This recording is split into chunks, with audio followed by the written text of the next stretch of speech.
के topic wise notes हम बना रहे हैं और आप ही लोग बना रहे हैं और उनको एक्सप्लेन करते हैं आप। और ये 1 पेजर नोट्स हैं, ठीक है? हमारी एक क्लास ऐसी हो चुकी है, आज दूसरी क्लास है, इसमें जितने भी इनपुट रहते हैं, आप लोगों के रहते हैं। एक चीज़ ध्यान रखना कि अगर किसी के नोट्स से हमें कोई अच्छी चीज़ मिलती है, तो उसे अपने साथ रखेंगे, ठीक है? अगर कोई डायग्राम है, फैक्ट है, कोई यूनिक चीज़ पता लगती है कि उससे एग्ज़ामिनर इम्प्रेस हो सकता है, तो उसको हाइलाइट करके अभी लिखते रहेंगे साथ में। ऐसा नहीं कि उसके नोट्स हैं, सामने वाला बोल रहा है, आप बस देखते जा रहे हो, तो आज के बाद उसे कभी नहीं देखोगे। तो यकीन मानना कि अभी जो अपने नोट्स को कोई भी एक्सप्लेन करेगा, उसे हम ध्यान से सुनेंगे और एक रनिंग नोट्स अपने हाथ से बनाते जाएँगे और उसका नाम लिखते जाएँगे जिसके ये नोट्स हैं, ठीक है? और जीएस 5 में आज कौन-कौन से टॉपिक थे? एक बार मुझे टॉपिक कोई एक बता दें कि कौन-कौन से टॉपिक आज कवर करने वाले हैं हम?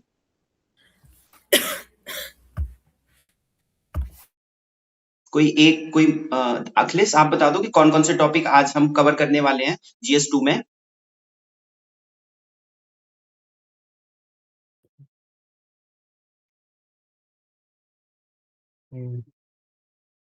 Sir, museums in UP, um, Mughal architecture in UP um, including Awadh, um, folk dances in UP, um, significance of Sarnath, um, archives, role in preserving documents utilization, music gharana in UP, um, renaissance in UP, um. influence on freedom struggle, paintings in UP, PPP in conservation of historical sites in UP, major dialects in UP, art and crafts in UP, 1857 revolt in UP, Rani Lakshmibai Begum Hazrat Mahal, festivals in UP, role of UP in Swadeshi movement.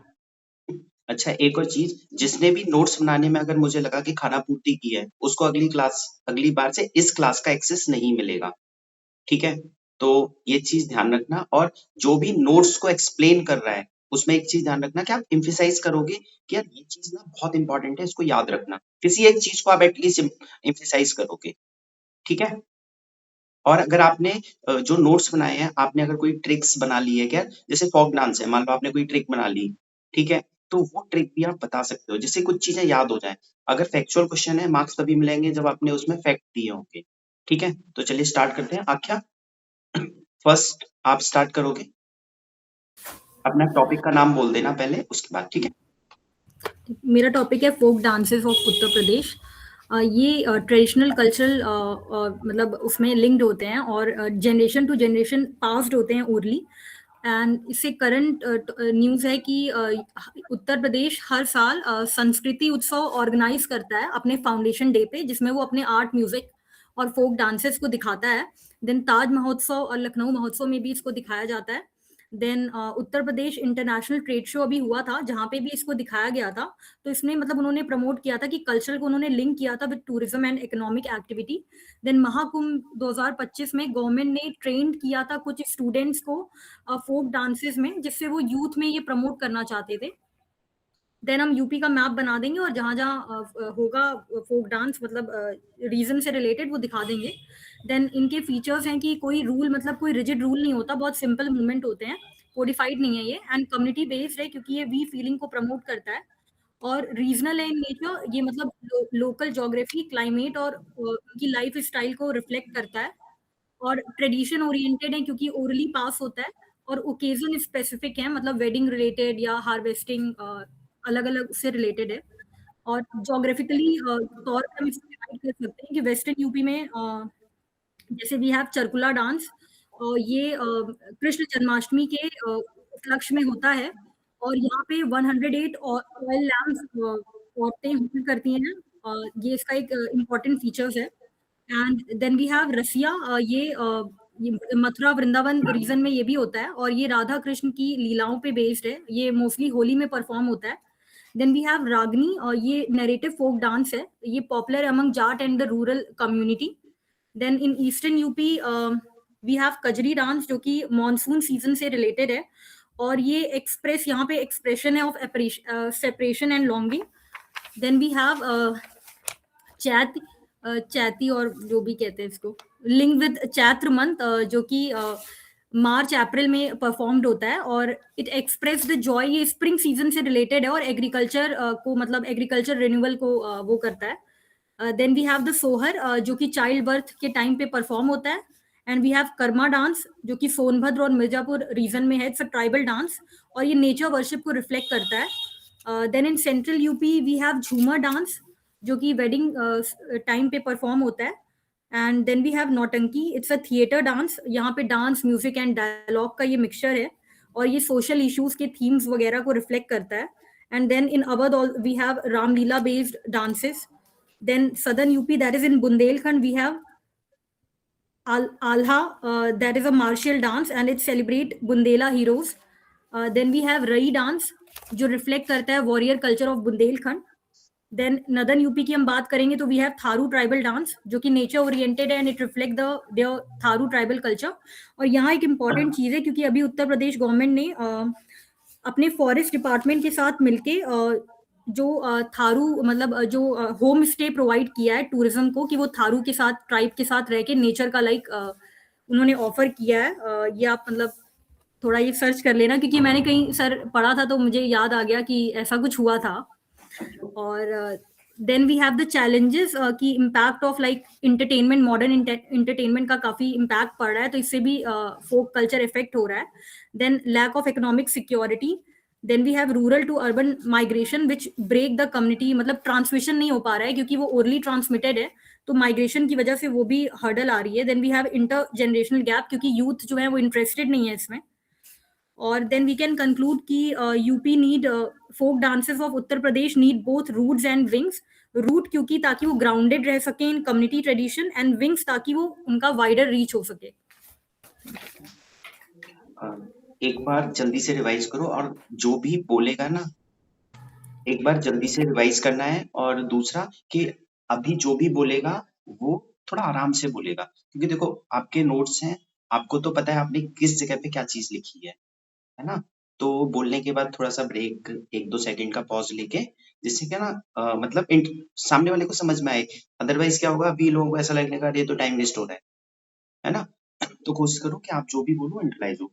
दूसरा कि जैसे एक चीज बहुत important बता रहा हूँ इसे नोट डाउन करना, जैसे आपके नोट्स बनेंगे ना वैसे ही आप आंसर रिप्रोड्यूस करोगे। अगर आप हेडिंग की फॉर्म में लिखना पसंद करते हो, वैसे लिखना भी चाहिए, तो आप अगर हेडिंग की फॉर्म में नोट्स बनाओगे ना तो वो रिप्रोड्यूस भी वैसे ही होंगे। तो कोशिश करो कि जब भी नोट्स बनाओ कुछ हेडिंग जरूर बनाओ, सोच लो कि यहाँ पे क्या हो सकता है। ठीक है, एक बार जल्दी से रिवाइज कर लो, 1-2 मिनट ले लो क्योंकि थोड़ा स्पीड से हो गया था। अभी रिवाइज करो जनार्दन।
सर हाँ बोलिए। इन्होंने ना कजरी डांस लिखा है, मैंने तो कजरी लोक गीत पढ़ा है तो अभी अभी वो वैसे कजरी लोक गीत ही होता है जहां तक मुझे याद। कोई बात नहीं, अभी हम गलत सही नहीं बनना ना, फिर ऐसे फॉल्ट निकलते रहेंगे। जो भी आपको लग रहा है उसे मार्क कर दो, ठीक है? बाद में ग्रुप में उसे सेंड कर देना।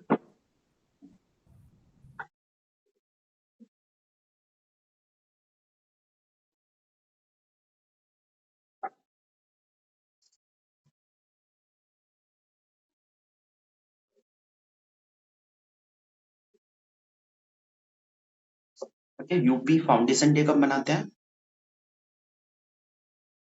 24 जनवरी।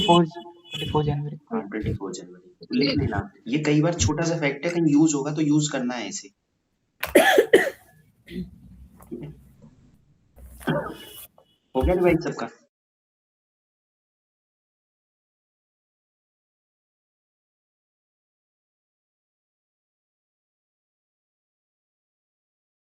बट सर कजरी का मेंशन एक्चुअली बहुत सारे कोचिंग की बुक्स में भी है ना डांस, क्योंकि वो म्यूजिक के फॉर्म में भी है और डांस के भी फॉर्म में है, क्योंकि मैंने कई बार इसे चेक किया, इसलिए मैंने उसे नोट किया वहां पे। कोई बात नहीं है, ये एग्जामिनर भी इतना नहीं सोचेगा, बट ब्लंडर हाँ, पर वो नहीं। डांस लिखते हैं उसको, कजरी डांस में भी लिखते हैं। हाँ तो ब्लंडर नहीं करना है। आप 24 जनवरी का 25 जनवरी बोल दोगे तो ब्लंडर है। बस ये वाले इन चीजों पे ध्यान नहीं देना। जो चीज सोहर का एक बार डाउट हो सकता है सर। क्या सोहर का एक बार डाउट हो सकता है कि वो सॉन्ग ये है। ठीक है, चलो अगला हम कर रहे हैं संगीत घराने। ये किसका है? दीक्षा का। ठीक है दीक्षा, हम स्टार्ट करूं? Hello everyone. सबसे पहले जो ये संगीत घराने होते हैं, इनका जो नामकरण होता है वो उनके जहाँ से वो ओरिजिनेट हुआ है वहां से होता है। तो फिर यूपी में जो घराने फेमस हैं उसमें लखनऊ घराना, आगरा, सहारनपुर, अंतरौली, अलीगढ़, इटावा, शाहजहांपुर, किराना और सहसवान घराना है। अब हम एक-एक करके इनको एक्सप्लेन करेंगे।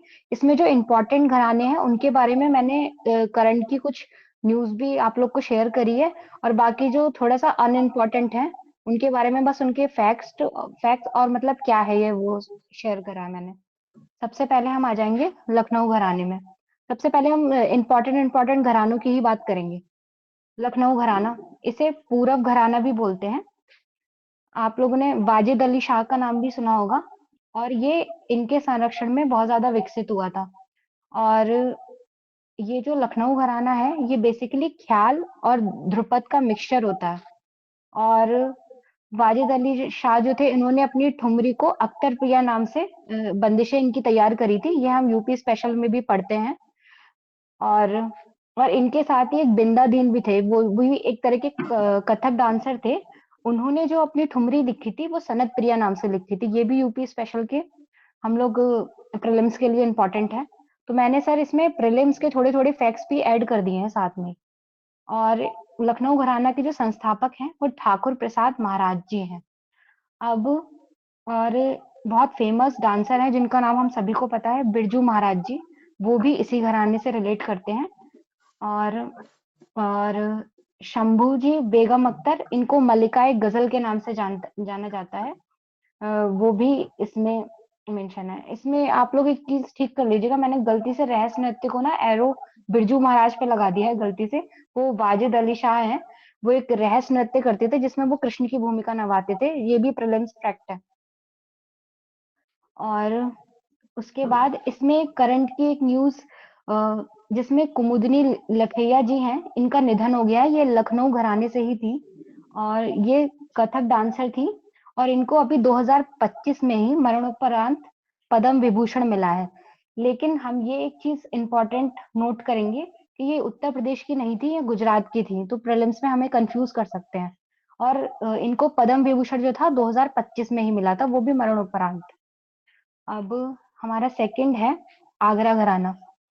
ये जो था, इसका सूत्रपात जो हुआ था वो श्यामरंग और सरस रंग जी ने किया था, और इसको कव्वाल बच्चा घराना भी कह सकते हैं। तो ये भी प्रीलिम्स में पूछ ही सकता है कि कव्वाल बच्चा घराना कौन सा होता है। इसके संस्थापक जो थे वो हाजी सुजान खां थे। इन्हें ये अकबर के टाइम थे और इन्हें अकबर ने ही दीपक ज्योति की उपाधि दी थी। और इस घराने को लोकप्रिय जो बनाया था वो फयाज खां जी ने बनाया था, और ये ख्याल और ध्रुपद धमार का मिक्सचर है। ये गाने की फॉर्म होती है ख्याल, ध्रुपद, ये सब।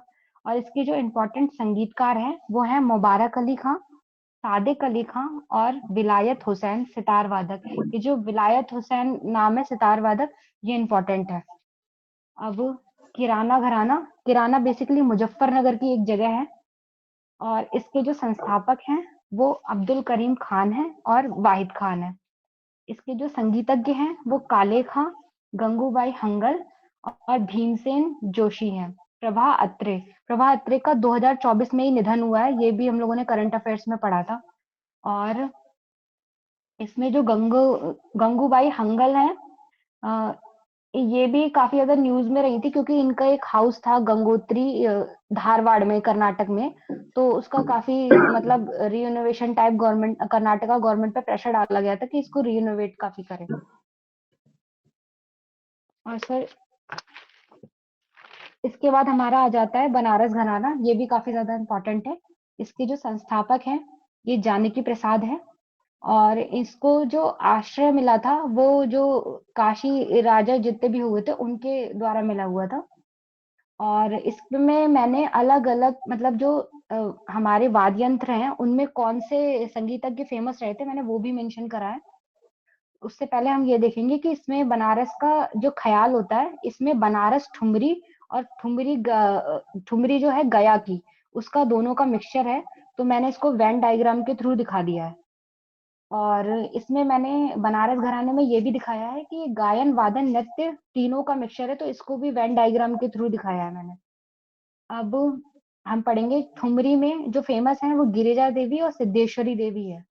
तबला में किशन महाराज हैं, और सितार में पंडित रविशंकर, शहनाई में बिस्मिल्लाह खां, हम सबको पता ही है।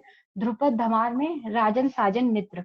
और इसमें एक चीज और नोट करने लायक है, जो तबला और शहनाई है बनारस की, उसको जीआई टैग भी मिला है अभी 2025 में, तो ये भी नोट करना है हम लोग को। और एक अभी अक्टूबर में ही जो यहाँ बनारस घराने के फेमस संगीतज्ञ थे छन्नू लाल, उनका निधन हुआ था।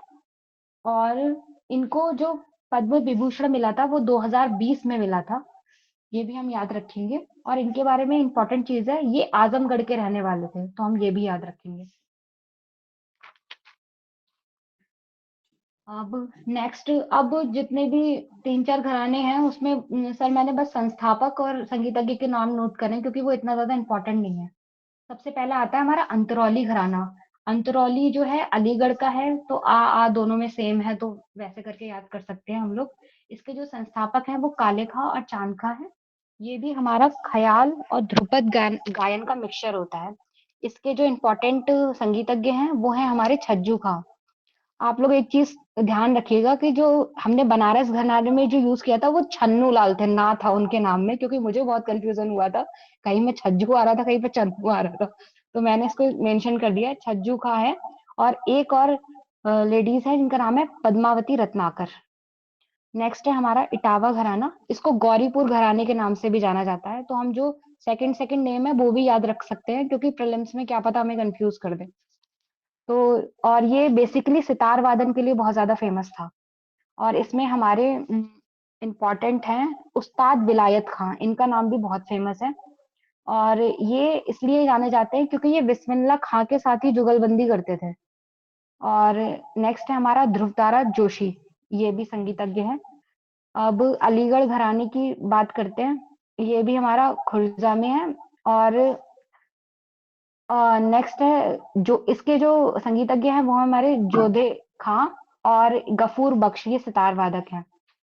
आगे के फैक्ट्स बहुत ज्यादा रटने वाले हैं तो बस मैंने नोट डाउन करे हैं। कोई बात नहीं। सहारनपुर घराना है, इसके संस्थापक जो हैं खलीफा मोहम्मद हैं। और इसमें एक इम्पोर्टेंट संगीतज्ञ है बहराम खां, जिनको पंडित की उपाधि दी गई थी। ये एक स्पेशल फैक्ट है जो मेंशन था, मैंने नोट डाउन किया है। एक हमारा था रामपुर घराना, इसमें सादिक अली और वजीर खां और हामिद अली हैं। और एक शाहजहांपुर घराना है, इसको ध्यान रखेंगे, ये सरोद वादन के लिए काफी ज्यादा फेमस था। इसके इम्पोर्टेंट संगीतज्ञ हैं इनायत अली खां और इंसाफ अली। नेक्स्ट है हमारा भिंडी बाजार। भिंडी बाजार के बारे में हम इसलिए ध्यान रखेंगे क्योंकि ये था तो बेसिकली मुंबई का, लेकिन इसके जो संस्थापक थे वो मुरादाबाद से थे, उनका नाम था छज्जू खां। नेक्स्ट फिर छज्जू खां, तो फिर और ये इसलिए भी इम्पोर्टेंट है क्योंकि जो हमारी गायत्री लता मंगेशकर जी थी वो इसी घराने से बिलोंग करती थी, और उन्होंने अमान अली खां से शिक्षा ली थी, तो हम ये भी याद रख सकते हैं। नेक्स्ट है, इसमें एक इम्पोर्टेंट फैक्ट है, इसमें एक संगीतज्ञ है उस्ताद फैयाज खां, जिनको आफ्ताबे मौसीकी या संगीत का सूर्य कहा जाता है। सर और सर इसमें मतलब यूपी का मैप बनाकर ये घराने मेंशन कर सकते हैं, बट सर थोड़ा टाइम की दिक्कत थी, मैंने जल्दी जल्दी कोई बनाया। बात नहीं, आपने बहुत लिखा है। अच्छा, एक चीज सुनो कि सबसे पहली चीज कि ये डायरेक्टली हमारे सिलेबस में मेंशन नहीं है घराना। ये टॉपिक कराने का उद्देश्य ये था कि जैसे आपको यहाँ पे लखनऊ घराना, बनारस घराना मिला, तो लखनऊ सिटी के बारे में जब क्वेश्चन आएगा तो आप इस पॉइंट को भी मेंशन करके आओगे, ठीक है ना? बनारस घराना पे आएगा तो इस पॉइंट को मेंशन करके आओगे जो अभी बताए हैं दीक्षा ने। तो जो भी हम कर रहे हैं ना, ओवरऑल अभी जितने भी क्वेश्चंस आ रहे हैं वो नोटिस किया जा रहा है कि ब्रॉडर फ्रेमवर्क में पूछे जा रहे हैं या बहुत हाईलाइटेड चीजें पूछी जा रही हैं। तो इसको एज अ सेपरेट मत देखना, ठीक है? लखनऊ वाले में लखनऊ वाला ऐड कर लेना, लखनऊ सिटी जब किया होगा, और बनारस वाले में बनारस वाला ऐड कर लेंगे, ठीक है? अब एक डायग्राम मैंने भेजा हुआ है कि आपने जैसे लिख दिया है, देखो कोशिश करो एक दो डायग्राम की फॉर्म में भी लिखो, जैसे अभी मैंने एक भेजा है ना, बहुत सिंपल है बट इसको कोशिश करो। दूसरा, यहाँ पे जो कुमुदनी वाला नाम लिया गया है, कुमुदनी लखिया, ये न्यूज में है, पद्म, इनको पद्म विभूषण मिला था, ठीक है? तो ये नोट डाउन कर लेना, ये यूज करना है हमें, ठीक है? अब जैसे प्रभात रे वाला है, तो यूपीएससी अपने जो और भी एग्जाम कराती है उसमें ये प्रीलिम्स का फैक्ट पूछा गया था कि वो किराना घराने से बिलोंग करती है, ये पूछा गया था। तो प्रभात रे आप भूल सकते हो, कुमुदनी लखिया वाला बहुत इंपॉर्टेंट है, उसे नोट डाउन करना है, ठीक है? और ये भिंडी बाजार वाला मुझे अच्छा लगा, ये कहीं अगर यूपी के किसी स्पेशल कहीं यूज कर सकते हो तो एक बार देख लेना, ठीक है? अब नेक्स्ट एक बार रिवाइज कर लो, एक दो मिनट लेके।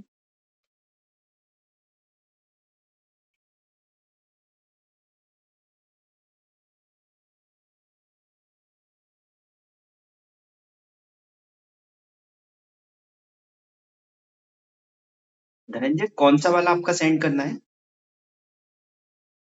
दो सेंड किया है ना आपने, एक ही है?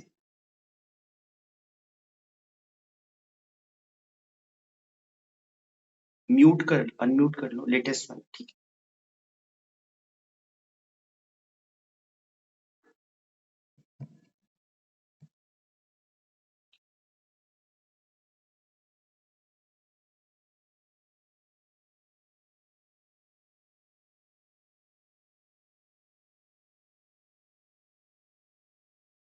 तरुण, समझ में आ रहा है?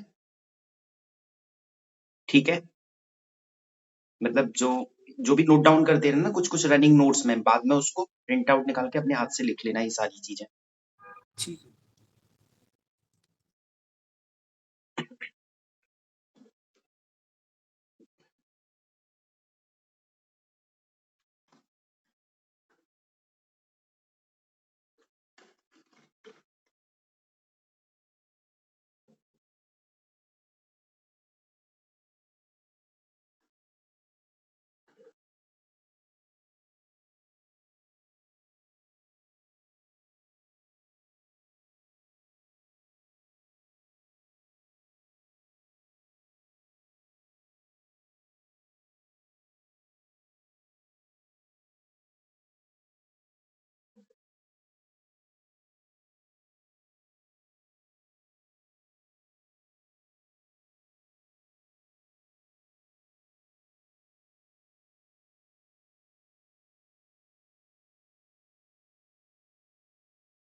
अनुज, कुमदुनी लखिया कौन से घराने से बिलोंग करती थी?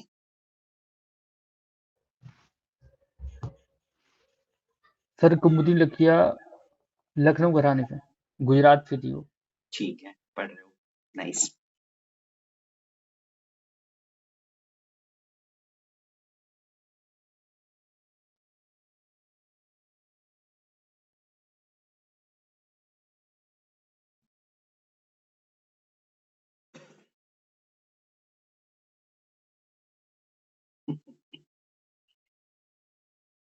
अच्छा, आपने जो आला उदल बोला था ना, आला आला उदल, उदल भी लिखते हैं उसमें, है ना?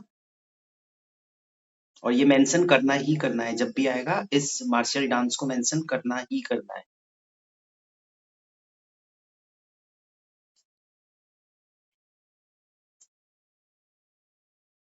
चलो धनंजय, यस स्टार्ट कर। सर। हाँ, स्टार्ट करें?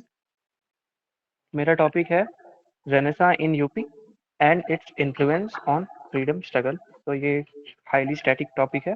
यहाँ पे मैंने 2 इंट्रो बनाए थे, एक थोड़ा लंबा है, एक थोड़ा शॉर्ट है। ठीक है, लंबा वाला थोड़ा ज़्यादा एनालिसिस बेस्ड है, तो पहले वो देख लेते हैं। यूपी पहले, फिर थोड़ा सा डिफाइन कर सकते हैं यूपी को। The province most deeply colonised administratively, ठीक है, became strongest laboratory of anti-colonial consciousness through Renaissance-led awakening।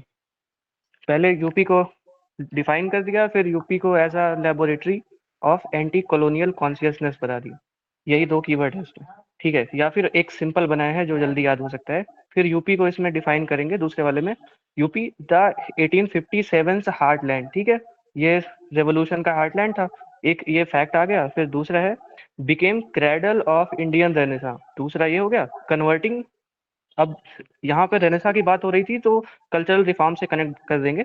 Converting cultural reform into sustained anti colonial movement, ठीक है। तो 1857 का हार्टलैंड बता दिया यूपी को, क्रेडल ऑफ इंडियन रेनेसा बता दिया। फिर कल्चरल रिफॉर्म से हम एंटी कॉलोनियल मूवमेंट पे शिफ्ट हो जाएंगे, ठीक है। अब यहाँ पे आपको जो 4-5 बेसिक फैक्ट याद है, वहां से एक सिंपल सा डायग्राम बना सकते हो। 1800 से स्टार्ट करके 1800 से 1850 में जनरल लिख दो, रिलीजियस एंड सोशल रिफॉर्म्स। मुझे इसमें बहुत स्पेसिफिक फैक्ट नहीं मिले। फिर 1857 पे आ जाओ, जो सोशियो पॉलिटिकल वो होगा रप्चर, मैंने लिखा है ये थोड़ा ज़्यादा मतलब कॉम्प्लिकेट कर दिया है, 1857 रेवोल्यूशन भी लिख सकते हैं। फिर 1880s में इलाहाबाद यूनिवर्सिटी आती है, तो एजुकेशनल रेनेसां लिख सकते हैं। तो पहले रिलीजियस लिखा, फिर पॉलिटिकल, अब एजुकेशनल पे आ रहे हैं। फिर यहाँ के बाद 1905 पे आके कल्चरल बोल दो कि यहाँ पे स्वदेशी मूवमेंट आ जाएगी, ठीक है, सिंपल टर्म्स है। फिर हिंदू मुस्लिम यूनिटी, फिर से रिलीजियस पे कुछ बात कर सकते हैं। 1916 का ये हो जाएगा कांग्रेस सेशन। फिर उसके बाद गांधी जी आ जाते हैं, मास मूवमेंट लिख दो, ठीक है। सारे नहीं लिखने हैं, लेकिन 3-4 इसमें से कर देंगे, बन जाएगा, ठीक है। अब क्वेश्चन के 2 पार्ट है। एक सिंपल रेनेसा इन यूपी को डिफाइन करना है, तो यहाँ पे बस ऐसे सोचेंगे कि कौन कौन से एस्पेक्ट में रेनेसा हो सकता है। जैसे रिलीजन में हो सकता है, कल्चर में हो सकता है, एजुकेशन में हो सकता है, और सबका एक एक सिंपल एग्जाम्पल अगर प्रीलिम से याद कर लेंगे तो पूरा आंसर बन जाएगा, ठीक है। तो पहला पॉइंट है रिलीजियस रिफॉर्म। अब यहाँ पे थोड़ा मतलब डिफिकल्ट लैंग्वेज में मैंने एक्सप्लेन किया है, ये याद नहीं रहे तब भी चलेगा। रिलीजियस रिफॉर्म को लिखा है रेशनल री इंटरप्रिटेशन ऑफ फेथ, ठीक है। अब यहाँ पे चाहे मतलब रेशनल री इंटरप्रिटेशन हो रहा है, तो या तो आर्य समाज हो सकता है जो सोशल लेवल्स की बुराई कर रहा था, या फिर उस टाइम पे ये सैयद अहमद खान भी आए थे, ठीक है, तो उनकी भी बात लिख सकते हैं। अलीगढ़ मूवमेंट प्रमोटिंग मॉडर्न मुस्लिम एजुकेशन, ठीक है, कोई भी एक एग्जाम्पल लिख देंगे। फिर दूसरा है, अब रिलीजन पे बात हो गई, अब एजुकेशन पे आ जाओ। फिर modern education with Indian ethos, ठीक है। तो यहाँ पे वेस्टर्नाइजेशन नहीं हो रहा है, यहाँ पे मॉडर्नाइजेशन हो रहा है, ठीक है। तो यहाँ पे बीएचयू का एग्जाम्पल लिख दो, 1916 ब्लेंडिंग नेशनलिज्म विथ ट्रेडिशन, ठीक है। फिर तीसरा पॉइंट है सोशल रिफॉर्म का। अब यहाँ पे questioning caste and social hierarchies. अब यहाँ पे हिंदी में आप लोगों ने भारतेंदु हरिश्चंद्र का अंधेर नगरी पढ़ा होगा, ठीक है, वो लिख दो कि ये सोशल हायरार्कीज को क्वेश्चन करता है। वो है नहीं, अंधेर नगरी अनबुझ राजा टके सिर भाजी टके सिर खाजा, ठीक है। फिर अब एक और लिख दो लिटरेरी अवेकनिंग। यहाँ पे प्रेमचंद की बात लिख सकते हैं, पूस की रात लिख दो, या गोदान लिख दो, ठीक है। Vernacular literature as mass medium, Premchand writing in Hindi Urdu, तो ये सिंपल लैंग्वेज का यूज करते थे। फिर एक कल्चरल सेल्फ असर्शन का पॉइंट लिख सकते हैं, indigenous culture as resistance tool, यहाँ पे रामलीला की बात लिख सकते हैं, ठीक है। और ज्यादातर में एक्सप्लेन नहीं करना है, अगर आप सीधा एग्जाम्पल भी लिख देंगे, क्योंकि ज्यादातर पॉइंट सेल्फ एक्सप्लानेटरी है। फिर आ जाओ प्रेस एंड पब्लिक स्फेयर में। अब यहाँ पे एक आपने यूपी में फैक्ट याद किया होगा, पहला न्यूज़पेपर यूपी का था उद्दंत मार्तंड, तो वहां से कनेक्ट कर दो, newspaper shaping political consciousness Udant Martand first newspaper of UP, ठीक है। तो ज्यादातर अपने प्री के नॉलेज से सारे एग्जाम्पल्स बन गए। फिर अब आ जाओ इन्फ्लुएंस ऑन फ्रीडम स्ट्रगल। तो अब इन्फ्लुएंस कैसे करेगा, तो सबसे पहले तो आइडियोलॉजी पे बात करनी होगी। तो आइडियोलॉजिकल ये फाउंडेशन दे सकता है, ठीक है। यहाँ पे मुझे उतना अच्छा एग्जांपल मिला नहीं, तो reform ideas turned into Swaraj discourse, धर्म न्याय linked with self rule in nationalist speeches। आपको अगर बेटर एग्जांपल मिले तो जरूर लिखिएगा। फिर दूसरा है लीडरशिप जनरेशन। अब यहाँ पे आप किसी भी यूपी के लीडर का नाम लिख सकते हो। मैंने मदन मोहन मालवीय का लिखा है जो काशी से आ रहे थे, ठीक है। यहाँ पे मोतीलाल नेहरू का भी नाम लिखा जा सकता है जो इलाहाबाद से आ रहे थे। फिर मास पॉलिटिकल मोबिलाइजेशन का एक पॉइंट है, तो reform networks becoming political channels, ठीक है। अब यहाँ पे किसान सभा की बात लिख सकते हैं जो अवध में आ रही थी, ये मास पॉलिटिकल मोबिलाइजेशन कर रही थी, फार्मर्स को, पीजेंट्स को, इनको मोबिलाइज कर रही थी। फिर थर्ड पॉइंट क्या हो सकता है, तो यूनिवर्सिटीज एज नेशनलिस्ट नर्सरीज। यहाँ पे फिर इलाहाबाद यूनिवर्सिटी की बात कर सकते हैं, अलीगढ़ मूवमेंट की बात कर सकते हैं, बीएचयू की बात कर सकते हैं। जो भी एग्जाम्पल पहले नहीं यूज हुआ हो वो वाला यहाँ पे डाल दो। और ये मतलब इनके अगर स्टैब्लिशमेंट ईयर याद है ना, तो ये मतलब ज़्यादा सही रहेगा। तो इलाहाबाद यूनिवर्सिटी का 1887 है, बीएचयू का है शायद 1916, ठीक है। फिर जो अलीगढ़ मूवमेंट है उसका 1875 है। फिर एक मैंने फार्मूला बनाने का ट्राई किया है, तो something plus something is equal to UP as organisational backbone. क्योंकि यूपी में पॉपुलेशन ज़्यादा है, तो किस किस चीज़ की ऑर्गेनाइजेशन बन सकती है, दो ठो जोड़ के यूपी को ऑर्गेनाइजेशनल बैकबोन दिखा दो। तो एक कांग्रेस सेशन दिखा दो, इसमें 3 दिखा दो या 2 दिखा दो, आपकी मर्जी है। जो पहले ना यूज किए हो वो लिखना। फिर आगे आओ किसान मूवमेंट पे, तो 2-3 यहाँ पे किसान मूवमेंट्स आप लिख सकते हो, ठीक है। अवध किसान मूवमेंट हुई थी, ईयर के साथ लिखना, मेरे पास स्पेस नहीं था तो नहीं लिखा। अवध किसान मूवमेंट लिखो, यूपी किसान सभा लिखो, यूपी में एका मूवमेंट हुई थी, ठीक है, उसके बारे में भी लिख सकते हैं। Is equal to UP as organisational backbone, ठीक है। फिर नेक्स्ट पॉइंट क्या है, हिंदू मुस्लिम पॉलिटिकल डायलॉग का। तो यहाँ पे लखनऊ पैक्ट की बात कर सकते हैं, यहाँ पे गंगा जमुनी तहजीब भी लिख सकते हैं, ठीक है। फिर नेक्स्ट पेज है, 7 पॉइंट है कल्चरल नेशनलिज्म का। तो कल्चर यूज फॉर मोबिलाइजेशन। अब यहाँ पे फिर रामलीला लिख सकते हैं या नौटंकी लिख सकते हैं, या फिर आपको कोई भी जो ये ट्रेडिशनल डांसेस याद आए ना यूपी के, मतलब उनका एग्जाम्पल लिख के ये लिख दो कि जहाँ पे इस मंच से नेशनलिस्ट पोइट्री की बात होती थी, नेशनलिस्ट स्पीचेस दी जाती थी, ठीक है। अब इसका अदर साइड क्या था, तो 2-3 लिख देंगे तो काम हो जाएगा। एक एलीट ड्रिवन होगी, तो मतलब ज्यादातर ही मूवमेंट्स एलीट ड्रिवन होती थी, तो ये किसी में भी पॉइंट आ जाएगा। फिर मार्जिनल जेंडर पार्टिसिपेशन, ये भी ज्यादातर में पॉइंट आ जाता है, ठीक है। लिमिटेड रूरल पेनिट्रेशन, ये ज्यादातर में नहीं आएगा, कम से कम मास मोबिलाइजेशन वाले में, लेकिन लिख सकते हैं इसको। फिर एक और पॉइंट है regional imbalance with in reformist. ये मैंने इसलिए लिखा है कि जैसे जो आर्य समाज है, मतलब उसका मूवमेंट ज्यादातर वेस्टर्न यूपी में ही था, ईस्टर्न यूपी में उतना कम नहीं था। ऐसे ही अवध किसान सभा का क्या पता पूर्वांचल में हो, तो मतलब ऐसे वो पूरे यूपी को नहीं कैप्चर कर रहा था, कुछ कुछ स्पेसिफिक एरियाज में ही हो पा रहा था। फिर एक कंक्लूजन लिख देते हैं, तो हेंस यूपीज रेनेसा कन्वर्टेड। फिर सिंपल सा रेनेसा का मतलब क्या होगा, अवेकनिंग होगी कल्चरल एजुकेशनल। तो कीवर्ड लिया hence renaissance converted cultural awakening into mass mobilisation, ठीक है, जो गांधी जी ने किया था। गिविंग फ्रीडम स्ट्रगल, अब इन्होंने क्या दिया होगा, तो यूपी में पॉपुलेशन ज्यादा है, तो मतलब तो यहाँ पे एक लीडरशिप की बात लिख दो। फिर अब अगर रेनेसा हो रहा है तो ये इंटेलेक्चुअल डेप्थ देगा, एथिकल ग्राउंडिंग देगा। आप 2-3 कीवर्ड खुद का यूज कर सकते हो, मतलब कल्चरल अवेकनिंग को मास मोबिलाइजेशन से कनेक्ट करके फिर यूपी ने क्या दिया बस वो लिख दो, ठीक है। और करंट का मुझे उतने पॉइंट्स नहीं मिले, तो एक भारत श्रेष्ठ भारत का है, और एक ये है टीकेडीएल है। फिर आज़ादी का मतलब अमृत महोत्सव वाला जो पॉइंट है, इसमें हम सेलिब्रेट करते हैं, तो मुझे इतना ही मिला है। Dhananjay, simplicity is sir the sound नहीं आ रहा आपका। simplicity is the ultimate sophistication। तो मेरी एक एडवाइस है, बस आप कैरी करना। अदरवाइज क्या होगा कि जैसे मैंने एक दिन आख्या को भी टोका था कि किसी चीज को ओवरडू मत करो, है ना।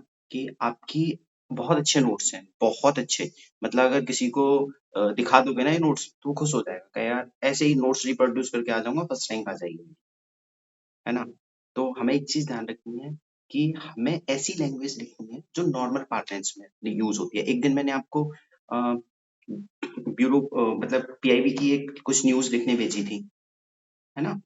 तो लिखनी है कॉम्प्लेक्स, ऐसा नहीं है कि बहुत सिंपल लिखनी है, बट कहीं कहीं कॉम्प्लेक्स यूज कर लो, मोस्टली सिंपल यूज करो, क्योंकि अगर उसको मेहनत करनी पड़ी ना तो फिर प्रॉब्लम।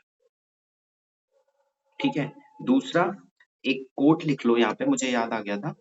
देखो रेनेसा आया मतलब कहीं ना कहीं कॉन्फ्लिक्ट चल रहा होगा, कियोस चल रहा होगा, डिसऑर्डर चल रहा होगा, अपहेवल, है ना। तो chaos can not B organised into Cosmos, chaos can not B organised into Cosmos. Clear हुआ कोड क्या एक्सप्लेन करना है? हो गया? कॉस्मोस मतलब यूनिवर्स की बात कर रहा हूं मैं।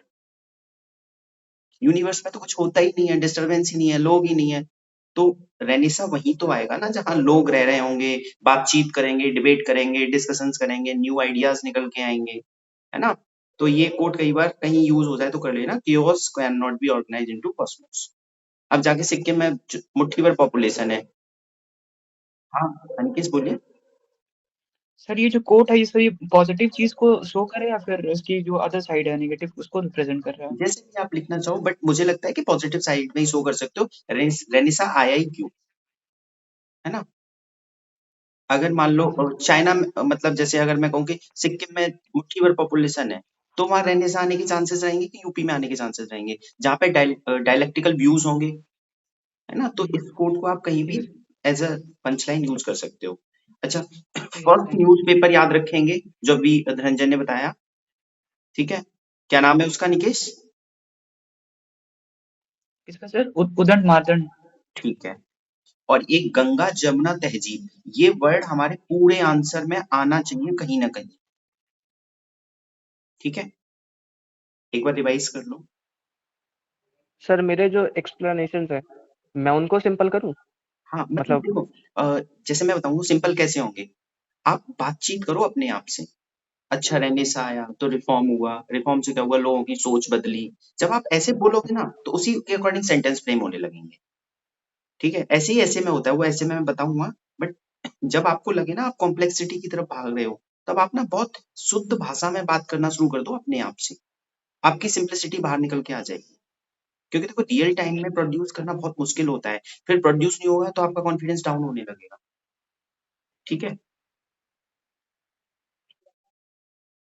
और पेन आप थोड़ा सा दूर पकड़ो, क्योंकि धनंजय आप मेहनत बहुत कर रहे हो, बट मुझे लगता है कि आपका ना जो राइटिंग है, पिछले मेंस में आपका पेपर कंप्लीट हो गया था। यस सर, इसलिए कंप्लीट हुआ था क्योंकि कॉपी ही छोटी थी। यहाँ पे मतलब बड़ी कॉपी पे प्रैक्टिस कर रहे थे, तो वहाँ 25-30% छोटी कॉपी थी, शायद इसलिए हो गया था। अच्छा नहीं, बेटा यहाँ पे मेरे 13-14 ही हो रहे थे। इस ओके बार थोड़ा ज्यादा हो रहे हैं, लेकिन मतलब राइटिंग स्पीड पे काम कर। हाँ, आप थोड़ा छोटा छोटा लिखते हो ना, पेन दूर पकड़ो, थोड़ा बड़ा हो जाएगा तो मेहनत कम करनी पड़ेगी।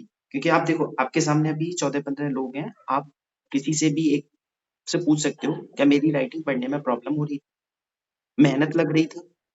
अगर लग रही है तो समझ लो फिर प्रॉब्लम है ना। बस इन्हीं चीजों पे काम करना है, कंटेंट आपका बहुत अच्छा है, ठीक है। अच्छा, नोट से एक और चीज अच्छी निकल के आती है कि आपके अंदर जो कुछ भी प्रॉब्लम होगी वो और रिफॉर्म होती चली जाएगी साथ ही साथ, क्योंकि रीइंफोर्स करनी है उस चीज को मैं बार बार, जो कमी हो पता लग जाएगी तो अपने आप ठीक हो जाएगी, ठीक है। रिवाइज कर लो अब जल्दी से। सर हाँ, सर जैसे ये जो उद्दंड मार्तंड था, हम्म। मतलब तो ये फर्स्ट न्यूज मतलब ये प्रकाशित तो सर कोलकाता से हुआ था, तो फिर फर्स्ट यूपी का न्यूज़पेपर सर वो समझ नहीं आ रहा। एक बार चेक कर लेना, अगर यूपी का नहीं हो तो चेंज कर लेना, मुझे भी याद नहीं है। मुझे थोड़ा सा कंफ्यूजन हुआ क्योंकि जो इसके राइटर थे जुगल किशोर वो तो कानपुर के ही थे, लेकिन सर ये मुझे एग्जैक्ट। कोलकाता से स्टार्ट हुआ था। अच्छा तो फिर इसको ऐसे लिख दो ना कि फर्स्ट न्यूज़पेपर जो किसी यूपी के बंदे ने प्रकाशित किया। हाँ ये यूपी शायद की। वेस्ट बंगाल वाला, शायद बंगाल गैजेट करके था सर। नहीं नहीं, यही ये बंगाल से स्टार्ट हुआ कोई था। नहीं, मूव ऑन, गूगल पे देख लेंगे, ठीक है। रिवाइज करो, इसलिए मैं ऐसी चीजों पे वो नहीं चाहता कि अदरवाइज फिर वेस्ट हो जाएगा।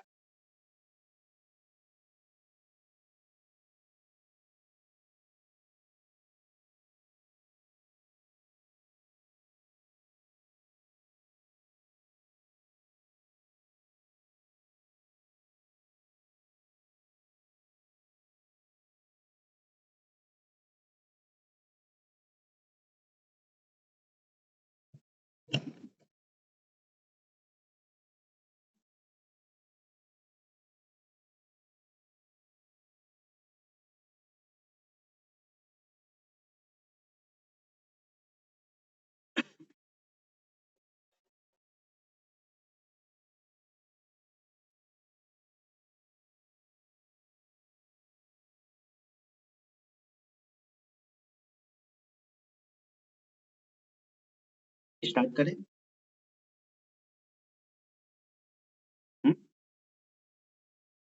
ठीक है, चलो। सरिका, आपका पीडीएफ ओपन है?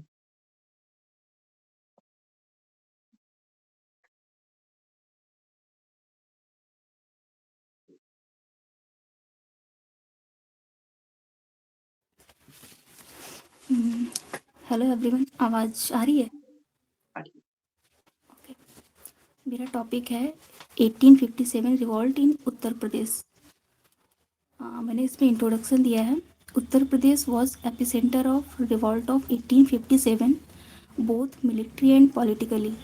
The revolt here transformed the sipahi military into a mass civil uprising. ये मेरठ से स्टार्ट हुआ था 10 मई 1857 को। बिकॉज सैनिकों में एक ऐसी भ्रांति फैल गई थी कि उनके जो कार्टेज हैं उनको मतलब काऊ एंड पिग के मतलब फैट में मतलब उसमें फैट पाया गया है, इस वजह से। And rebels march to Delhi proclaiming Bahadur Shah Zafar as emperor of India. इसके जो अदर मेजर सेंटर्स थे वो थे, इसमें मैंने एक डायग्राम बनाया है यूपी का, जैसे बरेली, मेरठ और कानपुर, लखनऊ, झांसी, इनको मैंने ड्रॉ किया है उसमें। और इनके जो भी जिन्होंने लीड किया था, जैसे नाना साहब ने कानपुर को लीड किया था और लखनऊ को बेगम हजरत महल ने, झांसी लक्ष्मीबाई और बरेली खान बहादुर खान। इसका पार्टिसिपेशन ऑफ सिपाहीज, पीजेंट, जमींदार, तालुकदार एंड रूलर्स। इसमें एजुकेटेड और मर्चेंट ग्रुप ने पार्ट नहीं लिया था। Hindu Muslim unity was notable feature और strong peasant support in Awadh due to land revenue grievances. इनके consequences हैं end of company rule, Government of India Act 1858 and beginning of crown rule. और ये revolt के causes थे discrimination in pay and promotion with sipahies, fear of forced Christianization through missionaries and reform, and next है annexation of Awadh 1856। इसने deeply effect किया था UP को। और यूपी में मतलब 1857 फेल्योर होने के जो रीज़न थे, limited territorial and social base, lack of resources as compare to Britishers, lack of coordination and central leadership and lack of coherent ideology and political perspective. इसमें मैंने जो कंक्लूजन दिया है, it was not a quite the first war of independence but sowed the seeds of nationalism and quest for freedom from alien rules. That's all. एक बार revise कर लो, बस एक चीज ध्यान रखना, इसका मेन डायग्राम आपका जो बना है ना, वॉइस नहीं आ रही आपकी। जो मेन डायग्राम बना है आपका इसमें, वो आपको बनाने के बाद ना इसके लीडर्स के नाम भी लिखो। अगर मान लो आपकी कॉपी पढ़ने का एग्जामिनर को टाइम नहीं है, तो वो लीडर्स देख के समझ जाएगा, हाँ इसको याद है, वो मूव ऑन कर जाएगा मार्क्स देके। तो हमें ध्यान रखना है कि जो मेन डायग्राम उसे अच्छे से बनाओ आप, ठीक है? थोड़ी मेहनत कम लग रही है। हाँ सर, मैंने इसमें जो लीडर्स के नेम मैंने सिर्फ सेंटर्स को किए हैं, लीडर्स के नेम नहीं लिखे हैं इसमें, वो भी तभी मैंने कहा कि कम मेहनत लग रही है, अगली बार ध्यान रखना, ठीक है? जी सर। एक बार जल्दी से रिवाइज कर लो, ये पता होगा वैसे सबको।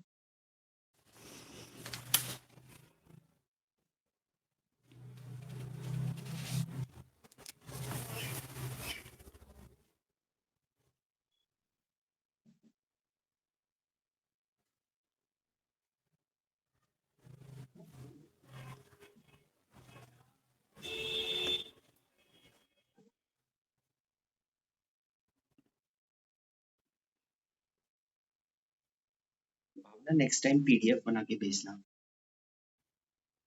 अब इसे सब लोगों को पढ़ने में दिक्कत होगी, फिर आपकी तरफ से तो शॉर्ट है, बाकी लोगों के लिए कन्वीनियंस नहीं है।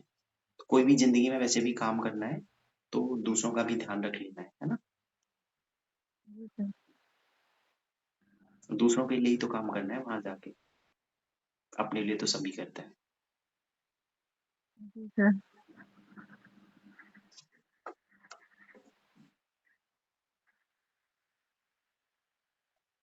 अगर कहो तो मैं भावना से पीडीएफ बनवा देता हूँ, अगर आप लोगों को दिक्कत हो रही है अभी, तो किसी और का डिस्कस कर लेते हैं। सर एक चीज बोलूँ मैं? बिल्कुल। सिर्फ रोस्ट अच्छा करते हैं। बात करेंगे इस बारे में। अभी मुझे बताओ कि पीडीएफ का क्या है, कि पीडीएफ बनवानी है? बता दो जी जल्दी सर, से। ठीक है सर, सही है। बस हो जाएगा, चल जाएगा। चलो चलो भावना, फिर स्टार्ट करो। ठीक है, तो मेरा टॉपिक है जो यूपी में आर्chives हैं उनका रोल बताना है, इसको प्रिजर्व कैसे करना है और इसका यूटिलाइजिंग बताना है। तो सबसे पहले जो आर्chives होते हैं उसके बारे में हमें पढ़ना है कि आर्chives क्या होते हैं। Archives are the places where old and important documents are preserved permanently. ऐसी जगह हो तो मतलब ऐसे प्लेस होते हैं, मतलब ऐसी प्लेस हैं जहाँ पर ओल्ड और इम्पोर्टेंट डॉक्यूमेंट को हम प्रिजर्व करके रखते हैं। लेकिन हमें स्पेसिफिक पढ़ना है यूपी के अकॉर्डिंग, ठीक है। जैसे एग्जाम्पल में हम डाल सकते हैं, जैसे गवर्नमेंट की फाइल्स हो गया, लैंड और रेवेन्यू रिकॉर्ड्स हो गया, कोर्ट के कोई भी रिकॉर्ड हो गया, या फिर कोई भी हिस्टोरिकल मैन्यूमेंट्स हो गया, या फिर कोई भी मेनू स्क्रिप्ट हो गया। ये सब हम इसमें एग्जाम्पल में कोट कर सकते हैं। अब इनका यूज क्या है? हमें इनका यूज है protect record from loss, damage और मिसयूज। हमें इनको लॉस से बचाना है और डैमेज होने से बचाना है, और अगर कोई भी इनका मिसयूज ना कर पाए, इन सब चीज़ों से बचाने के लिए हमें इनको प्रिजर्व करना है।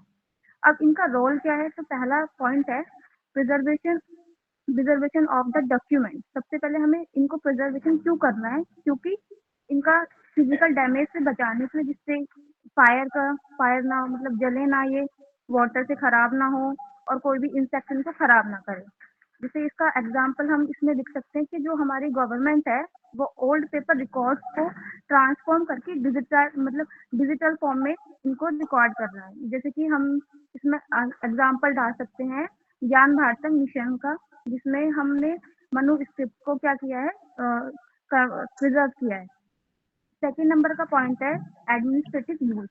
इसका हम यूज जो है एडमिनिस्ट्रेटिव फॉर्म में भी कर सकते हैं, जैसे कि पॉलिसी मेकिंग में, लैंड जो भी लैंड के डिस्प्यूट होते हैं उनके रिसोल्यूशन में, और unification of the ownership and rights के लिए भी हम इसको प्रिजर्व कर सकते हैं। मतलब ये सारी पॉलिसीज हैं जिसको हम मतलब इन्हें प्रिजर्व कर सकते हैं। उसके बाद है हिस्टोरिकल और कल्चरल वैल्यू भी इसके अंदर प्रिजर्व होती हैं। जैसे कि कोई भी अगर हमारे पास फ्रीडम मूवमेंट है उसको रिकॉर्ड कर सकते हैं हिस्टोरिकल इवेंट्स में, और एशियन मैन्युस्क्रिप्ट्स है या फिर कल्चरल हेरिटेज है, उनको भी इसमें हम प्रिजर्व कर सकते हैं। इसमें हम एग्जाम्पल लिख सकते हैं, जैसे कि रेयर संस्कृत या फिर पर्शियन मैन्युस्क्रिप्ट को हमने प्रिजर्व किया गया है कहाँ पे, वाराणसी में और लखनऊ आर्chives के अंदर। फिर फोर्थ नंबर पे आ जाता है हमारा लीगल इम्पोर्टेंस क्या है उनकी। तो लीगल इम्पोर्टेंस में है लीगल एविडेंस इन कोर्ट। जो भी लीगल एविडेंस है कोर्ट में जो भी होते हैं लीगल एविडेंस, उनको प्रिजर्व करना, और जो भी हमारे पास जो भी गवर्नमेंट के डिसीजन होते हैं उसको प्रूफ के तौर पे रखना।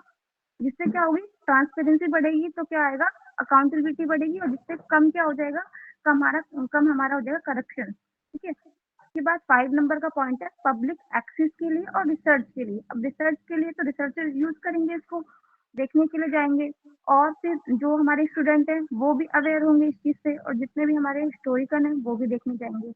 अब मैंने यहाँ पे डायग्राम नहीं बनाया यूपी का, जल्दी जल्दी में बनाया था मैंने। तो आप इसमें जो भी आर्chives हैं, जैसे लखनऊ हो गया, प्रयागराज में हो गया, वाराणसी में हो गया, और एक आगरा में हो गया, और जितने भी हमारे डिस्ट्रिक्ट्स हैं सब डिस्ट्रिक्ट्स में होता है। तो हम जो इसकी मेन चीजें, जैसे कि लखनऊ वाला और प्रयागराज वाला, इसमें हमने जो ब्रिटिश एरा का रिकॉर्ड है उसको प्रिजर्व किया है।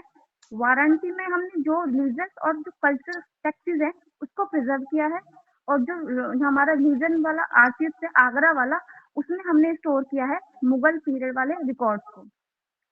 और जो भी हमारे सारे जितने भी हमारे डिस्ट्रिक्ट हैं सब डिस्ट्रिक्ट में प्रिजर्व होता है land revenue, land record, registration, stamp documentation, local government file, और record of the welfare scheme. इनको हम रिकॉर्ड कर सकते हैं यहाँ पे। इसके बाद हमें करना है यूटिलाइजेशन ऑफ आर्chives। यूटिलाइजेशन कैसे करेंगे हम? तो सबसे पहले ये कैसे हेल्प करेगा हमें, गवर्नमेंट को गुड गवर्नेंस में कन्वर्ट करेगा। उसके बाद ये एंश्योर करेगा लीगल एविडेंस में, जिससे क्या होगी, अकाउंटेबिलिटी बढ़ेगी और ट्रांसपेरेंसी बढ़ेगी, और क्या होगा, रिड्यूस क्या होगा, करप्शन रिड्यूस होगा। और फोर्थ नंबर पे आ जाएगा, इसको हम जो भी कल्चर और हिस्टोरिकल आइडेंटिटी है उसको हम प्रिजर्व कर सकते हैं।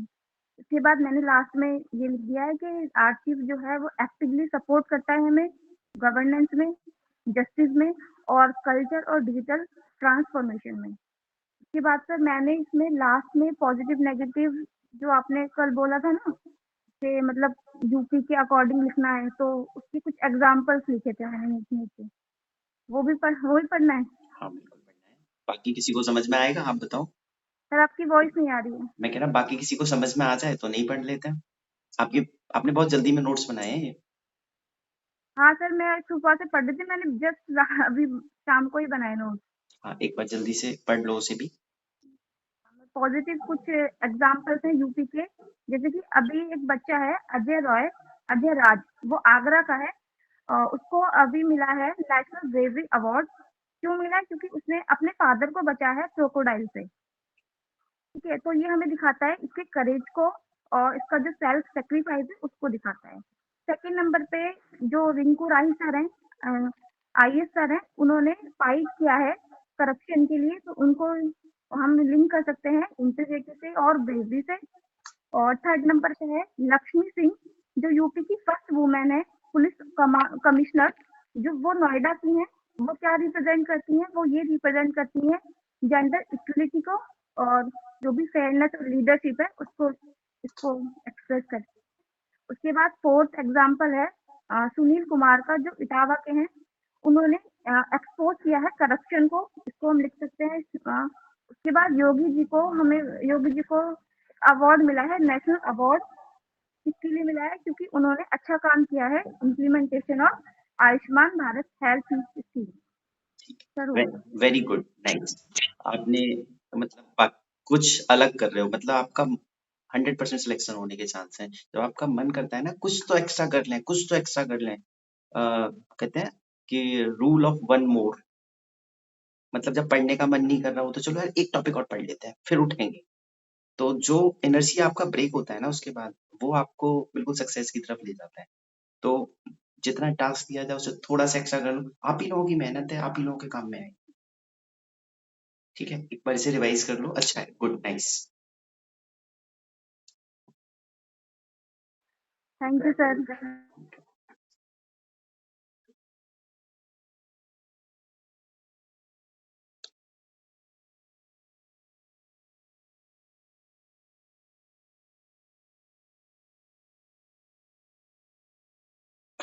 आप ना अगली बार नोट्स बनाते समय स्केल का यूज कर लेना बीच में लाइन खींचते टाइम पे, ठीक है? स्केल एक यूज करना, जो हाथ से लाइन खींची है ना आपने। नेक्स्ट टाइम कर लूंगी। हाँ, एक और चीज ध्यान रखो, जैसे अभी एक पॉइंट आपने बोला था कि जो आर्काइव्स हैं उनको स्टोर कर सकते हैं, तो हम हाँ पीडीएफ मंगवा लेंगे। ठीक है, तो एक बार मैं जो बता रहा हूँ एक बार सुन लीजिए कि आर्काइव्स को हम क्या करते हैं कि लैंड रिफॉर्म, लैंड डिस्प्यूट हो गया उसको रिजॉल्व करने में यूज कर सकते हैं। तो हमारे में लैंड रिफॉर्म की बात आती है, तो या कभी लैंड डिस्प्यूट्स का कोई क्वेश्चन आ गया, क्राइम्स से रिलेटेड क्वेश्चन आ गया, तो हम आर्काइव्स की हेल्प से ये वाला एग्जांपल यूज कर सकते हैं। फार फेच लग रहा है, बट अगर जब पॉइंट जनरेट नहीं हो रहे तो इसको यूज कर लेंगे। ठीक है, तो आप जो भी पढ़ रहे हो उसको बस ध्यान से एक्टिव होके पढ़ो कि यार कोई अच्छा पॉइंट मिल रहा है, इसमें से ही आप निकालोगे और लोगों से अलग होते चले जाओगे। ठीक है,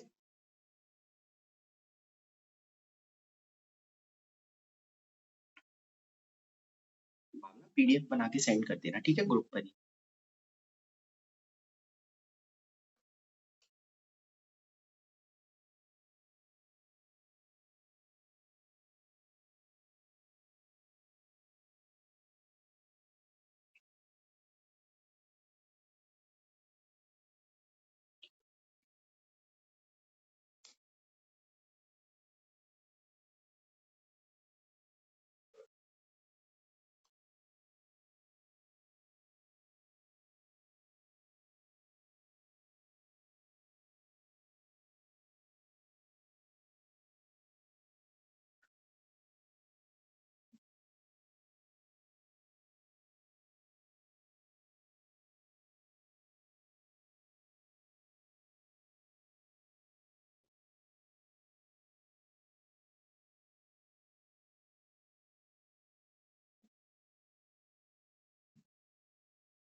प्रियंका क्लियर हो रहा है ना सब?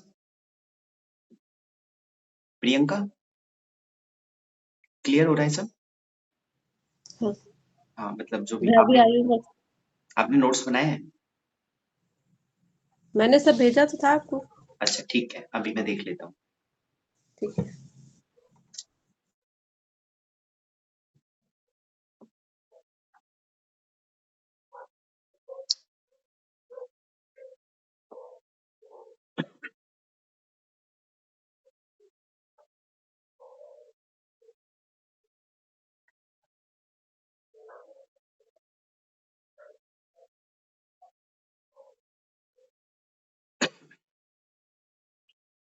इस टॉपिक को अच्छे से तैयार कर लेना क्योंकि ये डायरेक्टली मेंशन है हमारे सिलेबस में, तो क्वेश्चन आने के चांसेस हैं। पॉइंट्स जनरेट नहीं होंगे वहां पे, तो अच्छे से एक बार लिख के नोट्स बना के कुछ आपको लगे और कुछ ऐड करना है तो कर लेना।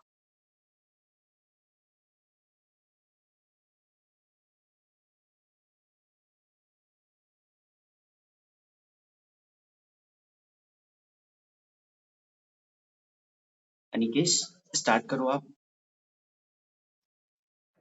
अब ओके हम सर, ना मेरा टॉपिक है।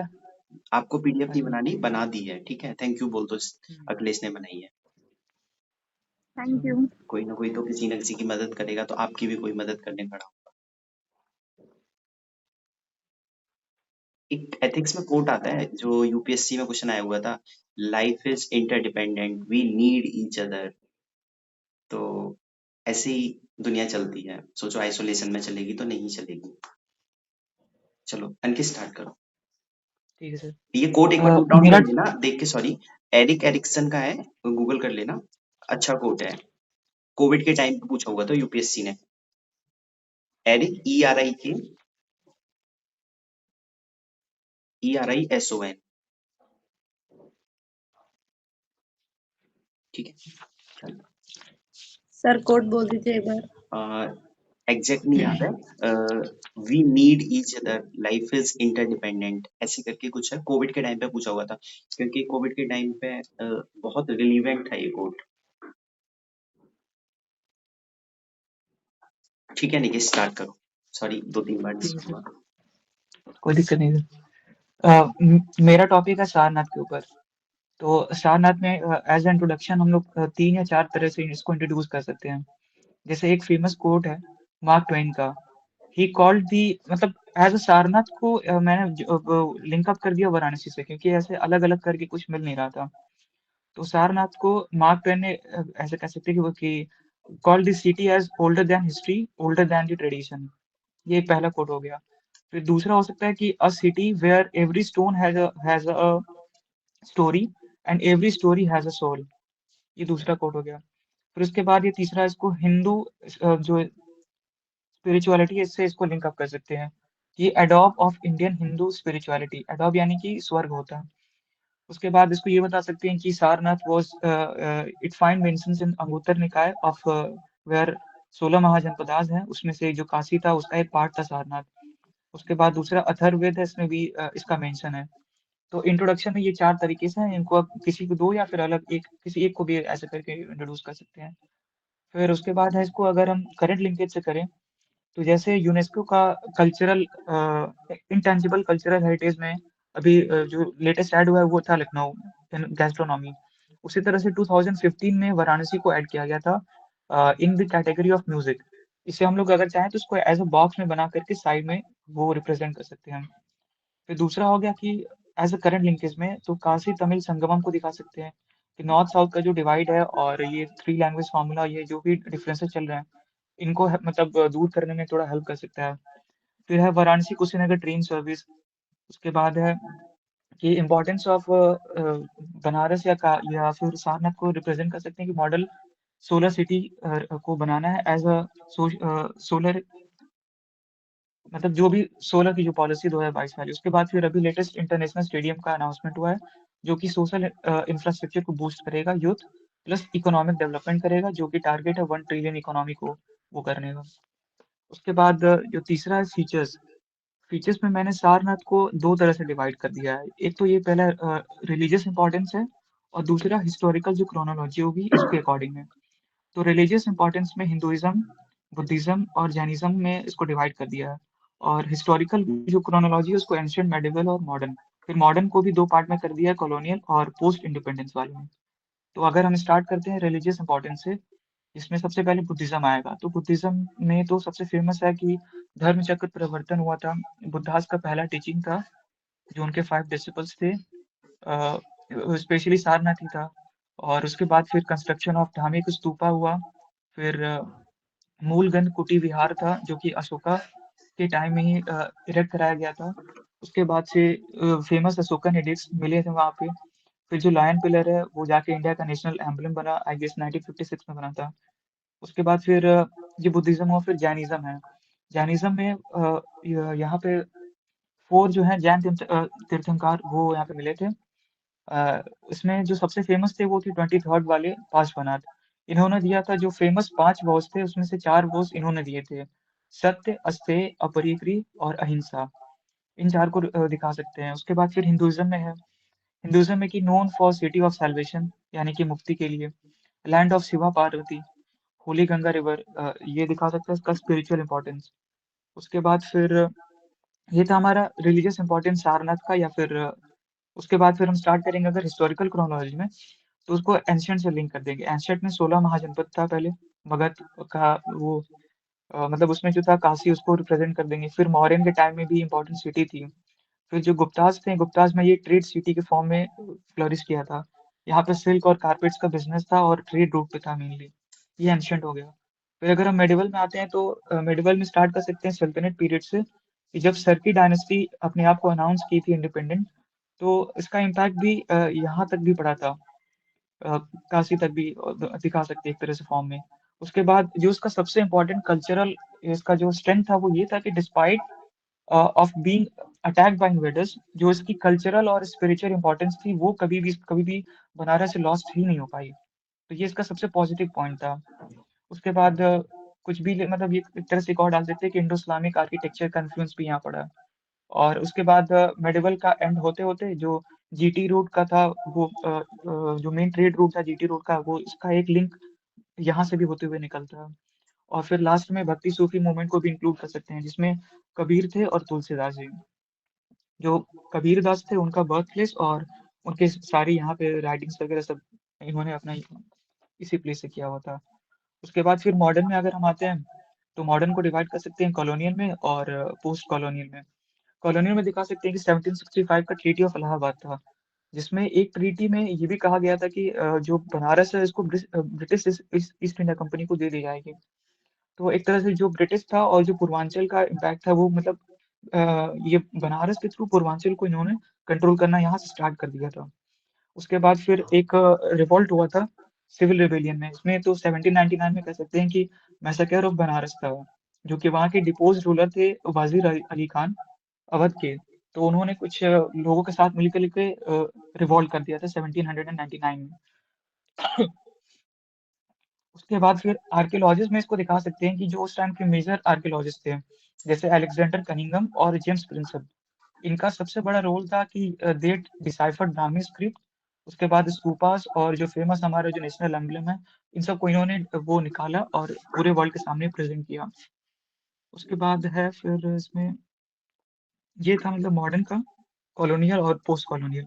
उसके बाद फिर इसको हम करंट लिंकेज में ये भी और कर सकते हैं जो आजकल लेटेस्ट चल रहा है। उसमें ये है कि कल्चरल सिग्निफिकेंस दिखा सकते हैं, फोक डांस, फेयर्स, फेस्टिवल्स जैसे नाग कटैया, देव दीपावली और ये सब चीजें इसमें दिखा सकते हैं। फिर सोशल जो इंफ्रास्ट्रक्चर इसमें दिखा सकते हैं कि हॉस्पिटल्स हैं। उसके बाद फिर टूरिज्म है। टूरिज्म में जो यहाँ का टारगेट है 1 ट्रिलियन इकोनॉमी, वो हेल्प करेगा बनारस। फिर एनवायरनमेंट में है क्लीन गंगा मिशन। एनर्जी में है सोलर एनर्जी पॉलिसी 2022, जो कि मॉडल सोलर सिटी के रूप में इसको डेवलप करना है। फिर जो अर्बन मोबिलिटी है इसमें दिखा सकते हैं कि रोपवे का फॉर्मेशन हो रहा है, तो इससे डीकार्बोनाइजेशन, डीकंजेशन ये सब चीजें होंगी। फिर स्मार्ट सिटी तो है ही है। उसके बाद फिर ट्रांसपोर्टेशन में 3-4 चीजें हैं, जैसे एक्सप्रेसवेज हो गई। तो एक्सप्रेसवेज में जो कि पूर्वांचल और गंगा की जो गंगा एक्सप्रेसवे है उनके एकदम आसपास ही गुजरता है, तो ये एक तरह से मेजर हब हो सकता है। फिर जो नेशनल वाटरवे 1 है पूरे ऑल ओवर इंडिया में, ये फर्स्ट अमॉन्ग दी ऑपरेशनल था। उसके बाद इंटरनेशनल एयरपोर्ट है वहाँ पे, जो टूरिज्म और अदर इकोनॉमिक एक्टिविटीज के लिए हेल्प करेगा।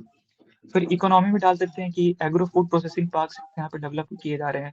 ODUP में हमारा बनारसी सिल्क साड़ी है। फिर मल्टी मॉडल लॉजिस्टिक पार्क है, जिससे ट्रेड और कॉमर्स को फायदा मिलेगा। और चाहे तो फिर डायग्राम्स में 16 महाजनपदास को बना करके यूपी के जो है उसको रिप्रेजेंट कर सकते हैं। या फिर जो लास्ट वाले क्लासेस में स्तूपा और पिलर्स वाले आर्किटेक्चर्स थे, उनके कुछ कुछ फीचर्स को रिप्रेजेंट कर सकते हैं। और या फिर यूपी मैप पे सारनाथ और उसके कुछ फीचर्स को एक्सप्लेन कर देंगे। फिर लास्ट में इसका मैंने कंक्लूजन ये लिखा है कि Sarnath plays an important role in making UP and Uttar Pradesh of Unnat Bharat and contributing to विकसित भारत बाय 2047 विद सबका साथ सबका विकास, यानी कि इंक्लूसिव डेवलपमेंट। यही था सर। सबका प्रयास भी ऐड कर सकते हो। अच्छा था। अच्छा देखो, इसमें जो आपने एक चीज ध्यान रखना, जो मार्क ट्वेन का कोट है ना, ये आपके आंसर में 5 और 6 दोनों में दिखना चाहिए।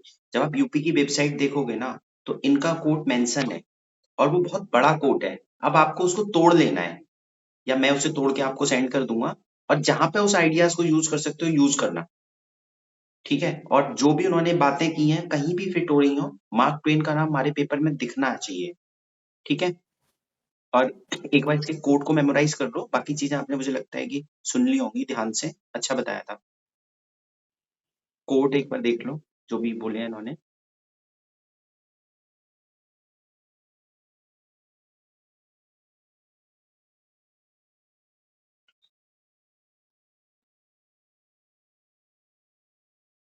और सर मैंने कुछ जो करंट अफेयर्स है उसको भी कुछ कुछ नोट डाउन किया हुआ था, मतलब अगर आप चाहें तो उसको बता सकते हैं। आप फोटो भेज दो।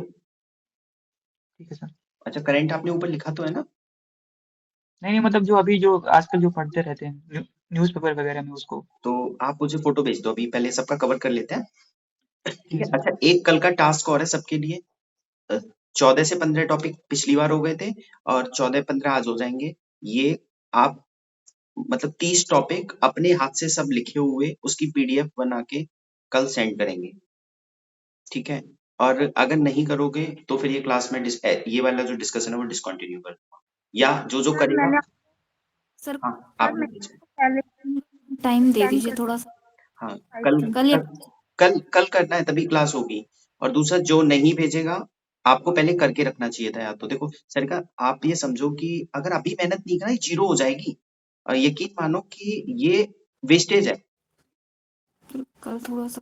हाँ, ठीक है सर, कल ट्राई। सब PDF बना के 30 पेज सेंड करेंगे सारे टॉपिक के साथ, ठीक है। एक बार रिवाइज कर लूं।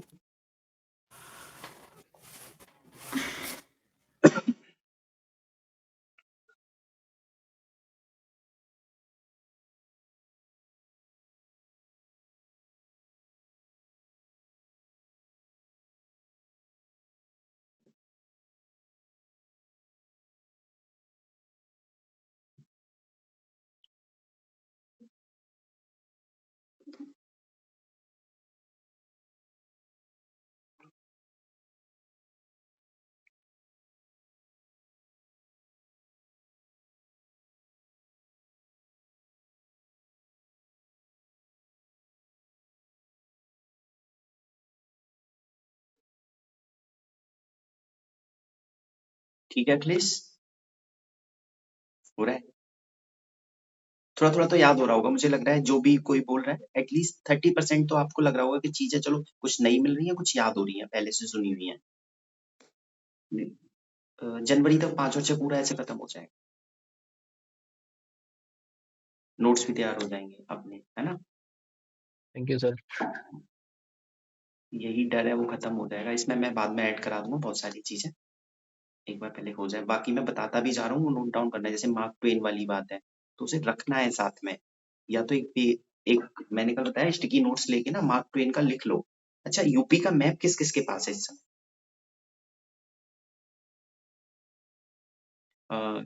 अगर किसी के पास नहीं है तो जाके परचेज करे और अपनी दीवार पे लगाए। देखो, यूपी के पेपर में मार्क्स तभी आएंगे जब आप यूपी को जियोगे। जियोगे मतलब आप रोज उसके मैप को देखो, ठीक है ना। अपने बिल्कुल फ्रंट पे लगा लो, इंडिया का मैप हटा दो, यूपी का मैप लगाओ, और जैसे ही कोई करंट अफेयर पढ़ रहे हो, जैसे राष्ट्रीय प्रेरणा स्थल, है ना? तो वहाँ लखनऊ पे राष्ट्रीय प्रेरणा स्थल मार्क कर दो, गोमती नदी के किनारे है। और जब आपके दिमाग में ना प्रेरणा स्थल बार-बार घूम रहा होगा, चाहे मैप पे लिखा होगा सामने, तो फिर आप उसको यूज़ भी कर ले जाओगे। ठीक है ना? तो कल सब मैप खरीद के लेके आएँगे और सामने दीवार पे पेश करेंगे, ठीक है? छोटी-छोटी चीज़ें हैं, बहुत बढ़िया निकल के आएगा आंसर।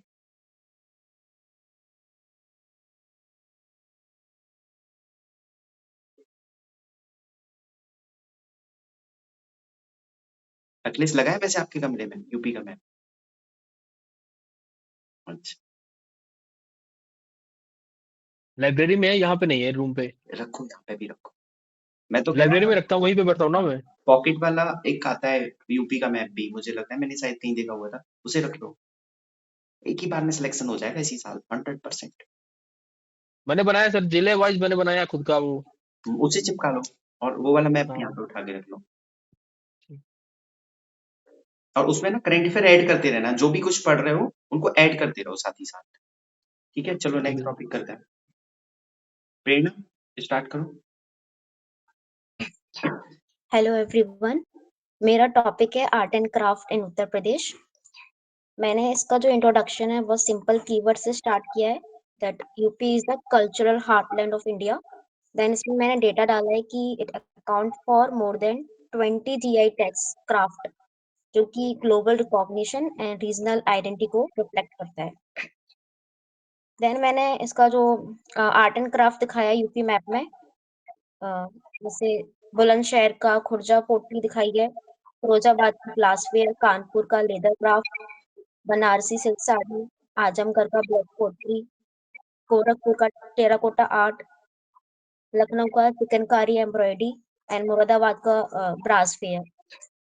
ये और दूसरा फिगर हम ये भी बना सकते हैं कि मैंने इवोल्यूशन बताया आर्ट एंड क्राफ्ट का उत्तर प्रदेश में, जैसे कि एंशिएंट पीरियड में पोट्री और टेराकोटा आर्ट थी। देन अर्ली मिडिवल में मेटल, कास्टिंग और टेक्सटाइल का इंट्रोडक्शन हुआ था। देन भक्ति मूवमेंट में वुड कार्विंग थी।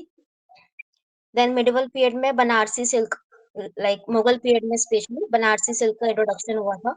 देन कॉलोनियल पीरियड में लेदर गुड्स आए थे। अब प्रेजेंट इरा में इनको ग्लोबल मार्केट मिल रहा है, ग्लोबल रीच मिल रही है आर्ट एंड क्राफ्ट को। तो आप दोनों में से कोई भी diagram according to question demand ले सकते हो।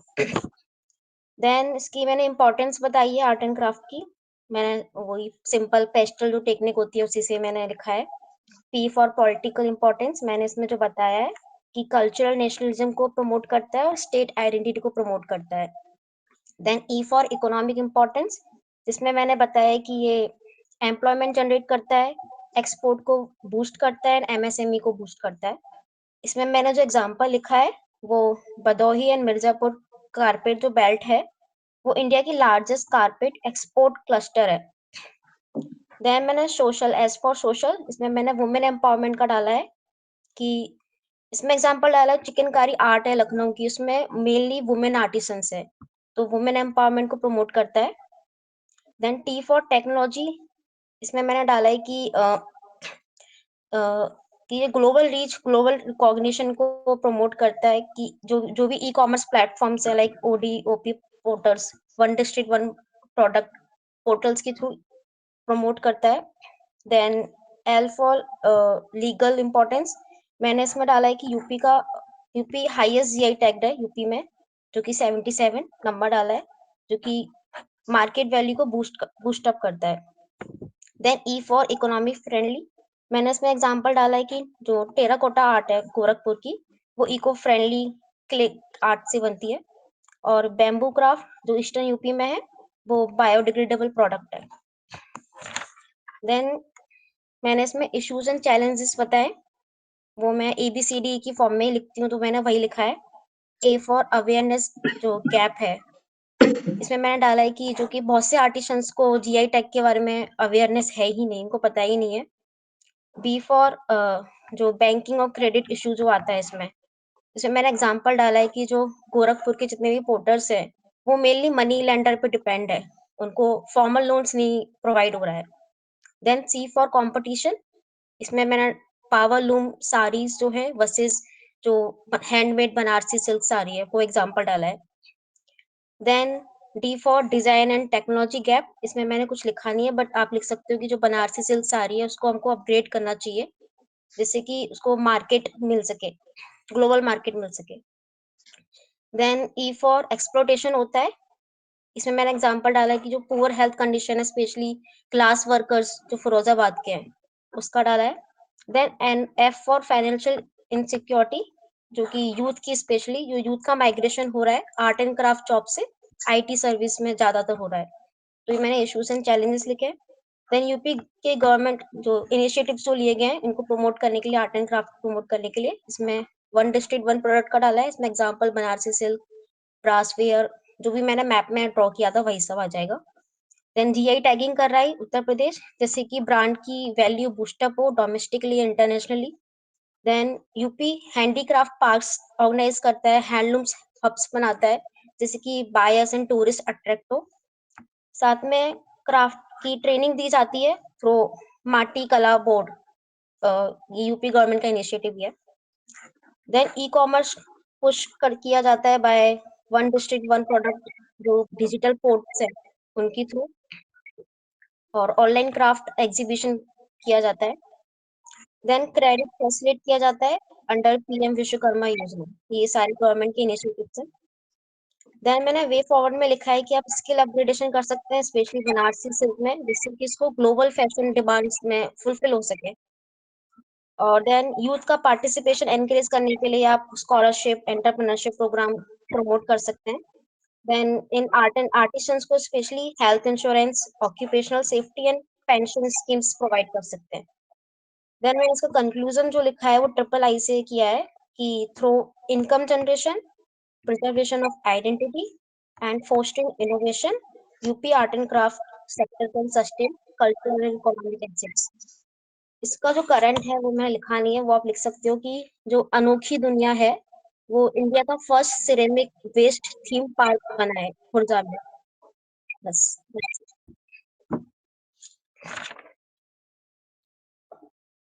अनोखी दुनिया। ठीक है। अच्छा, जैसे आपने डायग्राम बनाया है ना, जैसे आपने लिखा है कि pottery, terracotta, ancient period, early medieval में मेटल ट्रेनिंग, तो यहाँ पे कुछ यूपी की पुरानी जगह के नाम लिख दो, कुछ ना कुछ तो कहीं ना कहीं मिला होगा, तो हमारा डायग्राम ऐसा लगना चाहिए अच्छा यूपी ओरिएंटेड है। ठीक है। अच्छा, अभी हमारे यूपी, हाँ यूपी में 75 डिस्ट्रिक्ट है, तो अभी जल्दी से 2 मिनट है, सारे डिस्ट्रिक्ट के नाम लिखो पहले।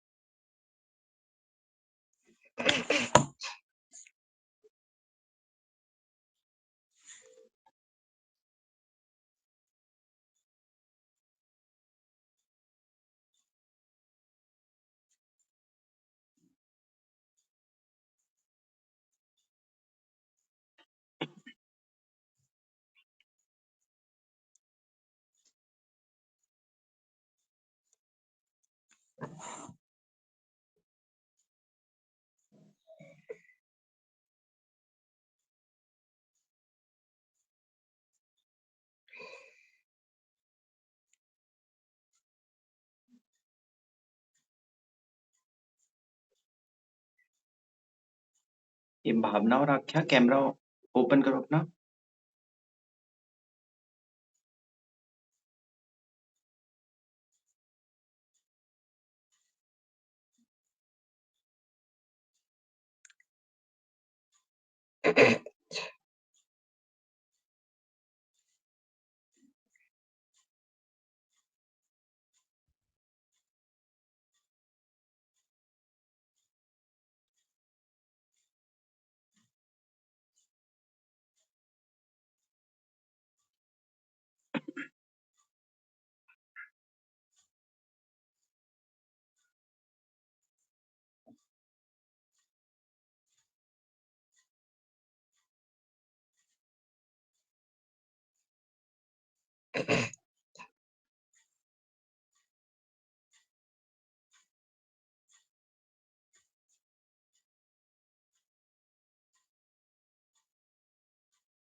Stop stop.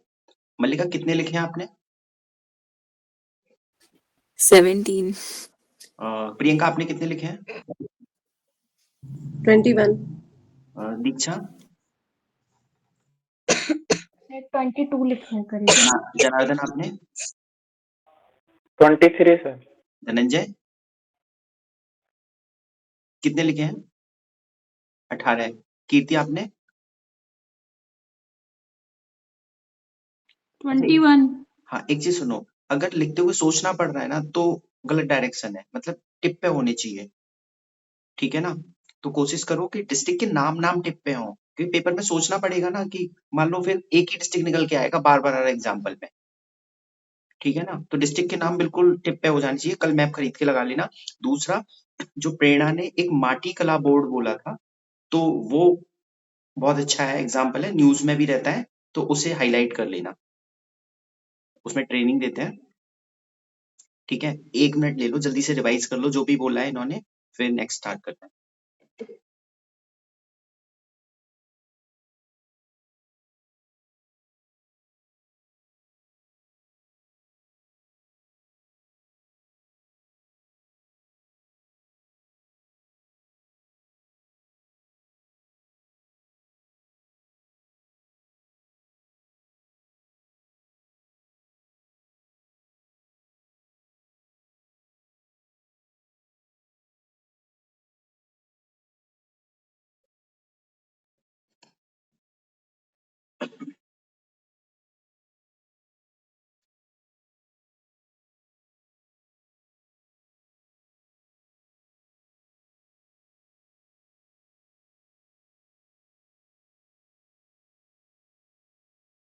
ठीक है,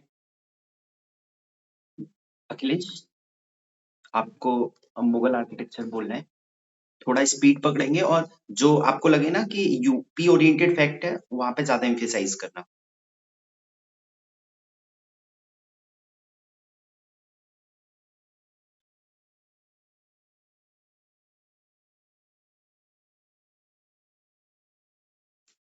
ठीक है सर, मेरा नाम अखिलेश और मैं मुगल आर्किटेक्चर पे बात करूंगा। तो मैंने इसमें वो इंट्रोडक्शन डाला है, Mughal architecture a fusion of Indian and Islamic features reflect imperial grandeur through symmetry gardens domes etcetera. ठीक है, तो उसमें ट्राई किया है कि मतलब दो चीजें बता दूं, एक तो इंडियन इस्लामिक दोनों का फ्यूजन है कल्चर्स का, और उसके ऊपर से 2-3 फीचर जैसे सिमेट्री, गार्डन्स और डोम्स, ये चीज। ठीक है, ये हो गया मेरा इंट्रोडक्शन। ठीक है, करंट में मतलब ये टूरिज्म वूरिज्म की चीजें आती रहती हैं, या तो प्रिजर्वेशन की कोई चीज आती है। मैंने इसमें एक चीज देखी थी कि UP government allocated 3.5 crore for restoration of Chattar Manzil in उत्तर लखनऊ। छतर मंजिल मतलब उस टाइम पे क्या बोलते हैं, वहाँ के जो नवाब होते थे लखनऊ के, उन लोगों ने बनवाया था, उसके प्रिजर्वेशन के लिए इन्होंने लोग अभी एलोकेट किया है स्टेट आर्कियोलॉजिकल डायरेक्टरेट को। तो ये करंट अफेयर्स थी इसमें। और आगरा को हेरिटेज कैपिटल ऑफ उत्तर प्रदेश बोलते हैं। ठीक, फिर डायग्राम में सर मैंने वो टर्ब्यूटेड और आर्क्वेड का बताया है। अगर वो बाय चांस पूछे कभी कि इंडियन और वो क्या बोलते हैं इस्लामिक में डिफरेंस क्या है, तो एक मैंने ये बनाया था टर्ब्यूटेड और आर्क्वेड का। ठीक, दूसरा चीज मैंने पियत्रा देवरा बनाने का ट्राई किया है, मतलब अच्छा बना, बराबर नहीं है, लेकिन हाँ मैंने ट्राई किया है, ऐसा बना सकते अपन, है ना? और फिर ये सर एक मैंने फार्मूला बनाया था कि अगर इंट्रोडक्शन के बाद कुछ समझ में नहीं आएगा तो ये इंट्रोडक्शन के बाद लिख देंगे सर, डायरेक्ट फार्मूला ये वाला। तो इसमें था कि टिमुरिन और पर्सियन जो इन्फ्लुएंस था वो था डोम्स में। ठीक है, और राजपूत और हिंदू क्राफ्ट जो था वो झरोखा और छतरी जो बनती थी उसका इन्फ्लुएंस था। ठीक, और तीसरा था इंडो इस्लामिक जो फीचर्स थे जो पुराने मतलब उस सल्तनत टाइम के थे, जैसे इन लेवर हो गया, रेड सैंडस्टोन का यूज हो गया, ये। ठीक है, ये तीनों मिला के अपन बता सकते हैं कि मुगल आर्किटेक्चर इन यूपी। ठीक है, फीचर। फिर मैंने मतलब फीचर लिखा है, अगर आउटलाइन डायरेक्टली पूछेगा कि उसके फीचर्स क्या हैं, तो जैसे टाइम पीरियड अपन बता सकते हैं कि भाई 13 सेंचुरी से लेके 18 सेंचुरी से मतलब लगातार इवॉल्व होते रहता है उधर। ठीक है, क्योंकि बाबर आते हैं उस टाइम से भी मतलब मुगल्स का ही स्टार्ट हो जाएगा, उसके पहले सल्तनत पीरियड में भी होता था आर्किटेक्चर। ठीक है, फिर मैंने बताया हाइब्रिड स्टाइल है ये, पर्सियन इंडियन टेमुरिन का पूरा मिक्सचर है। ठीक, इसमें सर एग्जाम्पल तो मेरे को लगता है मतलब हर जगह वो ताजमहल और कोई भी नाम लिख देंगे जो प्रोमिनेंट है, सब जगह वही सेम ही है। तो इसलिए मैंने ज्यादा इंपॉर्टेंट नहीं समझा एग्जाम्पल लिखने का। ठीक है, अगर कुछ स्पेशल है तो लिखा हूं मैं। उसके बाद फिर आर्किटेक्चरल इनोवेशन था, जैसे आर्किटेक्ट स्टाइल था, पिएट्रा ड्यूरा का यूज था। ठीक है, फॉर सर्टेनिक टेक्निक यूज होती थी, जैसे ताजमहल में यूज हुई है। ठीक, फिर था कि बिल्डिंग मटेरियल रेड सैंडस्टोन और या तो व्हाइट मार्बल यूज करते थे। ठीक है, फिर रीजनल ब्रांड्स होते थे, जैसे सरकी का डायनेस्टी थी या नवाब्स ऑफ अवध थे। ठीक, फिर था मार्क हिस्टोरिकल मूवमेंट्स, कुछ मतलब बिल्डिंग्स जो थी वो हिस्टोरिकल मूवमेंट्स को डिफाइन करती थी, जैसे बुलंद दरवाजा बनाया था विक्ट्री ओवर गुजरात को दिखाने के लिए। ठीक है, तो ये मैंने 6 फीचर लिखे हैं सर। उसके बाद मैंने लिखा बेनिफिट्स। तो बेनिफिट्स में इसके क्या होंगे, एक मैंने लिखा टूरिज्म मैग्नेट है ये। ठीक है, क्योंकि 70 लाख टूरिस्ट ताजमहल विजिट किए थे लास्ट ईयर 2024-25 में। ठीक है, फिर मैंने दिखा इंडस्ट्रियल बेस प्रोवाइड किया था ये, जैसे चिकनकारी लखनऊ में, है ना। फिर मैंने देखा हॉस्पिटैलिटी बिजनेस, जहां भी टूरिज्म प्लेस रहेगी उसके हॉस्पिटल आसपास हॉस्पिटैलिटी बिजनेस बूम करेगा। ठीक है, ये एडवांटेज हो गया। फिर मैंने लिखा कल्चरल डिप्लोमेसी, जो भी latest vice president of USA आए थे जेडी वैंस, उन्होंने ताजमहल विजिट किया था, है ना। उसके बाद फिर मैंने लिखा ग्रोथ मैग्नीफायर। ठीक, क्या इसमें सर डेटा बराबर मिल नहीं रहा था, लेकिन इंडिया का टारगेट है कि 10% जीडीपी में कंट्रीब्यूशन टूरिज्म के थ्रू जाएगा। ठीक है, तो उसमें UP can play a permanent role, ये मैंने ट्राई किया इसमें लिखने का एग्जांपल में। ठीक है, फिर था मुगल आर्किटेक्चर का इवोल्यूशन मैंने दिखाया है सर। ये अगर चाहेंगे अपन तो इवोल्यूशन का वो भी बना सकते हैं अपन, एक क्या बोलते हैं मतलब उधर माइक्रो डायग्राम। ठीक है, तो इवोल्यूशन में बाबर आया था, बाबर ने आराम आराम बाग यानी नागरा एक वो बनाई थी, मतलब कि 4 बाग स्टाइल में कंस्ट्रक्शन साइट। ठीक है, और जामा मस्जिद उन्होंने बनाई थी संभल में। ठीक है, हुमायूं ने कुछ बनवाया था नहीं, उन लोग उनका मतलब बेकार ही था सिस्टम। ठीक है, फिर अकबर ने बनाया था। अकबर ने सर इलाहाबाद फोर्ट बनाया। ठीक है, इलाहाबाद फोर्ट में उनने बनाया यमुना कॉन्फ्रेंस पे बना है। ठीक है, रेड सैंडस्टोन मटेरियल यूज हुआ है, और लार्जेस्ट फोर्ट बाई अकबर। ठीक है, जितना भी बनाया है लार्जेस्ट फोर्ट अकबर रहे का है, ये मतलब इंपॉर्टेंट मेरे को लगा थोड़ा। और उसके बाद सर फिर मैंने बुलंद दरवाजा और जामा मस्जिद मेंशन करी है, जो फतेहपुर सीकरी में है। ठीक है, अब इसमें क्या है कि रेड और बफ सैंडस्टोन यूज हुए हैं, सीकरी में है, और ब्लैक मार्बल यूज हुआ है बुलंद दरवाजा में, ब्लैक मार्बल। ठीक है, फिर जामा मस्जिद में है ऑनर करने के लिए किसका, सूफी सलीम चिश्ती। सलीम चिश्ती क्योंकि मतलब उनका जहांगीर पैदा हुआ था इसके लिए, तो उन्होंने बनवाया था, है ना। और रेड सैंडस्टोन का यूज हुआ है, और वही फिर fusion of Islamic, Hindu, Jain और गुजराती इन्फ्लुएंस। ठीक है, और उसके बाद फिर आगरा फोर्ट। आगरा फोर्ट में है रेड सैंडस्टोन यूज हुआ है, built on brick made Qila of Rajput. पहले किला ऑफ राजपूत था, वो ब्रिक का बना हुआ। ठीक है, उसके ऊपर इन्होंने बनाया था ये वाला, मतलब रेड सैंडस्टोन से, है ना। मतलब कंट्रोवर्शियल है, लिखना नहीं चाहिए इसको, लेकिन मतलब मेरे को लगा कि लिख ही लेते हैं, क्या ही है। कोई नहीं, बट ऐसा अवॉइड करेंगे ना। अवॉइड करेंगे बराबर, हाँ। ठीक है, और मेजर स्ट्रक्चर क्या क्या है आगरा फोर्ट में, तो आगरा फोर्ट में ही, हाँ।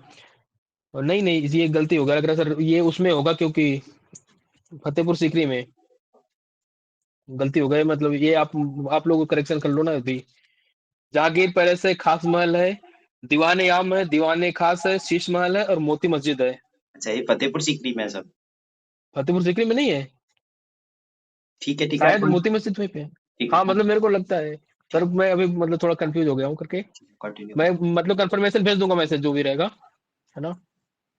और उसके बाद सर जहांगीर आएगा। फिर जहांगीर ने अकबर की टॉम बनाई सिकंदरा में, जो आगरा के पास में स्थित है। ठीक है, और tomb of Itmad ud Daula eight Agra, जिसको बोलते हैं draft of Taj Mahal, first draft of Taj Mahal, क्योंकि वो व्हाइट मार्बल से बना था इसलिए, है ना। फिर शाहजहां ने बनाया मोती मस्जिद आगरा में, और ताजमहल बनाया। ताजमहल सर मेरे को लगता है ज्यादा इंपॉर्टेंट है, इसलिए मैंने अलग से इसके लिए बनाया रखा है। ठीक है, क्योंकि मेरे को लगता है ताजमहल से डायरेक्टली क्वेश्चन आ सकता है एक, है ना। ठीक है। उसके बाद फिर मैंने नवाब अवध का सर ज्यादा कुछ था नहीं, मैंने उसमें कुछ जो इंपॉर्टेंट रूलर थे उन्होंने क्या बनाया था ये मैंने लिख दिया है। ठीक है, क्योंकि स्टाइल मैक्सिमम यही थी। ठीक है, वो लोग खाली एक्स्ट्रा क्या करते थे, यूज करते थे मोटार। है ना, बिग मोटार यूज करते थे उन लोग बस। तो सादत अली खान ने बनाया था ऑब्जर्वेटरी एट तरुणवल्ली कोठी। ठीक है, मेरे को नहीं पता कहाँ है ये, लेकिन ऐसे ही मतलब लिखा हुआ मिला मेरे को। जल्दी जल्दी करो, जल्दी बोलो। हाँ, आसफ उद्दौला बनाया रूमी दरवाजा। ठीक, amalgamation of Mughal and British style. ठीक, वाजिद अली शाह ने केसर बाग बनाया और बादशाह महल बनाया। ठीक ठीक, है, मोहम्मद अली शाह ने मोती महल बनाया और छोटा इमाम बाड़ा बनाया।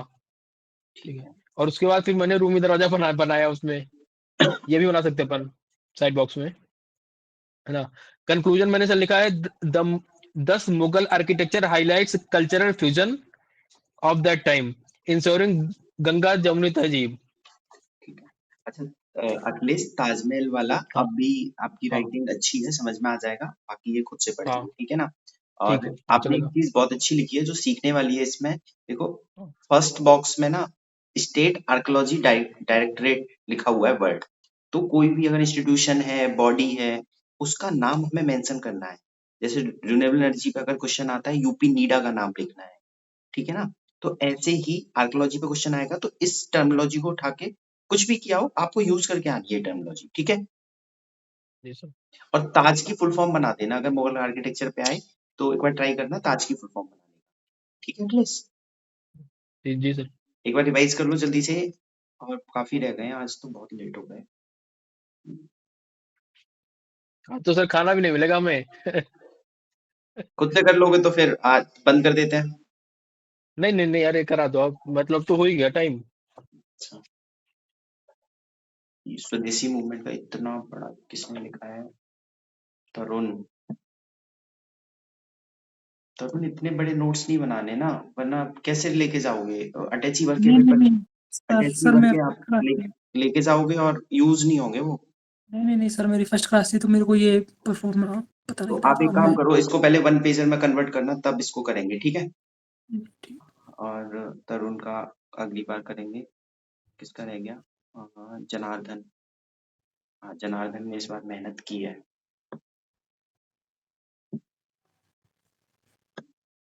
रिवाइज कर लो पहले एक बार वो क्लेस वाला।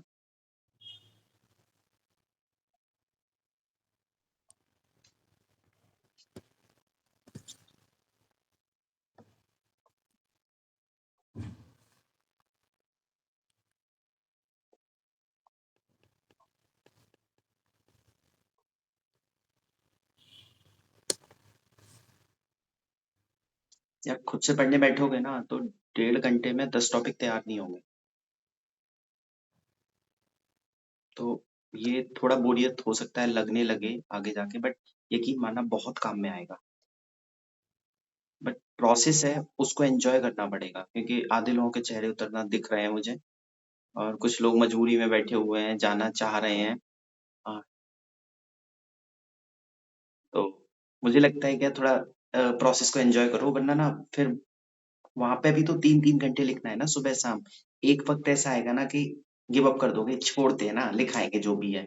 वो वाला भी एटीट्यूड दिख रहा है। ये वाला एटीट्यूड अगर आने लगेगा ना, तो फिर मतलब वो 4 दिन बहुत हेक्टिक हो जाए। नहीं खाना खाया हो कोई बात नहीं, बना लें, ठीक है ना। मैंने भी नहीं खाया, अभी मुझे भी खाना है। तो कोशिश करो कि गिव अप मत करो, स्माइलिंग फेस भाई रखो। की जिंदाबाद सर, कोई टेंशन नहीं इस चीज की। हाँ, तो पर सर एग्जामिनर तो वैसे भी खुश हो जाएगा कि कम से कम ताजमहल अपने लिए नहीं बनाया, बताओ मेरे लिए बनाया। चलो अब आप बनाओ ताजमहल पेंटिंग से, चलो स्टार्ट। यू उत्तर प्रदेश में पेंटिंग। इंट्रो में है कि उत्तर प्रदेश की चित्रकला का इतिहास अत्यंत समृद्ध है, जिसमें प्राचीन गुफा चित्रों से लेकर मुगलकालीन बारीकियों और आधुनिक शैलियों का समावेश है। विकास एवं विशेषताएं। प्रथम मतलब प्राचीन एवं प्राग ऐतिहासिक काल से यूपी में चित्रकला के सबसे प्राचीन प्रमाण सोनभद्र और मिर्जापुर की गुफाओं से मिलते हैं। और मिर्जापुर के शैलचित्र विंध्य पर्वतमाला में गुफाओं में शिकार, युद्ध, नृत्य मतलब इस प्रकार के हैं कि रंग और प्राकृतिक रंगों से चित्रण हुआ है। और मध्यकालीन मुगल कालीन में, मुगल काल में यूपी की चित्रकला का स्वर्ण काल माना जाता है सर। फारसी और भारतीय शैलियों का मिश्रण है। जहांगीर के समय काष्ठा पे थी, जहाँ बारीक लघु चित्रकला, दरबारी दृश्य, प्राकृतिक सुंदरता का सूक्ष्म चित्रण हुआ है। तीसरा है ब्रज क्षेत्र में सांझी कला। सांझी कला इम्पोर्टेंट मानते हैं वहाँ पे। यूपी की अनूठी स्टेंसिल कला जो मथुरा एवं वृंदावन में प्रसिद्ध है। चौथा है बुंदेली और राजपूत शैली। बुंदेली शैली में ओरछा एवं झांसी के राजाओं के संरक्षण में विकसित महलों की दीवारों पर भव्य चित्रकारी। फिर राजपूत शैली है कन्नौज एवं बुंदेलखंड के क्षेत्र में कृष्ण भक्ति और श्रृंगार रस से प्रेरित थी। फिर लखनऊ शैली है नवाबों के समय शाही दरबार की विलासिता का शिकार के दृश्य और सुंदर सुलेख और आधुनिक योगदान में राजकीय ललित कला अकादमी जो लखनऊ में है उसका विकास हुआ। और यहाँ जीआई टैग जो बनारस भित्ति चित्रकला थी उसको मिला था। और इसमें मैप है यूपी का थोड़ा बहुत। और चुनौतियां हैं सर, आधुनिक तकनीक के साथ प्रतिस्पर्धा में दिक्कत है सर। डिजिटल आर्ट है, ये आ गया सर। आर्थिक अस्थिरता रहती है, पेंटिंग के द्वारा आजीविका चलाना कठिन होता है। वहाँ प्रचार प्रसार का अभाव भी रहता है। पारंपरिक कलाओं का संरक्षण में सरकारी प्रोत्साहन की भी कमी रहती है। निष्कर्ष में यूपी की चित्रकला केवल रंगों का मेल नहीं बल्कि इस क्षेत्र की सदियों पुरानी धार्मिक आस्था, राजसी वैभव और ग्रामीण लोक जीवन का जीवंत प्रतिबिंब है। जहाँ ब्रज और चित्रकूट शैली यहाँ की आध्यात्मिक गहराई को दर्शाती हैं, वहीं अवध और मुगल शैलियों ने इसकी से तकनीकी बारीकी और भव्यता प्रदान की है। थोड़ी मेहनत की है, थोड़ा बस बोलने में थोड़ा लाउड रखेंगे अगली बार से। और एक चीज में जो सांझी आर्ट है ना वो इम्पोर्टेंट है। मतलब जो अब तो बंद हो चुकी है, लोग कम यूज करते हैं। सांझी पेंटिंग बनाते थे, मिट्टी के ऊपर पेंटिंग बनाते थे, ठीक है ना, छोटे छोटे बच्चे। तो ये यूपी की बहुत फेमस है, वेस्टर्न यूपी की, तो इसको हाईलाइट कर लेना, ठीक है। दूसरा कंक्लूजन इतना बड़ा नहीं लिखेंगे कभी भी, 2 पार्ट में तोड़ हाँ वो मतलब दो लाइन ही था। एक बार जल्दी से सरसदी निगाह से देख लो, 1-2 और रह गए, वो कर लेते हैं।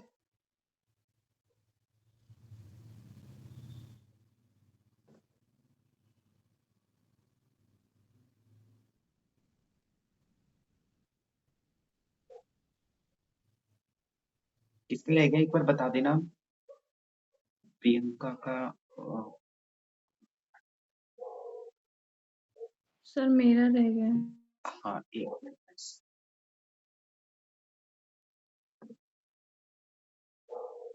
दीक्षा का ना, प्रतिभा का, सॉरी।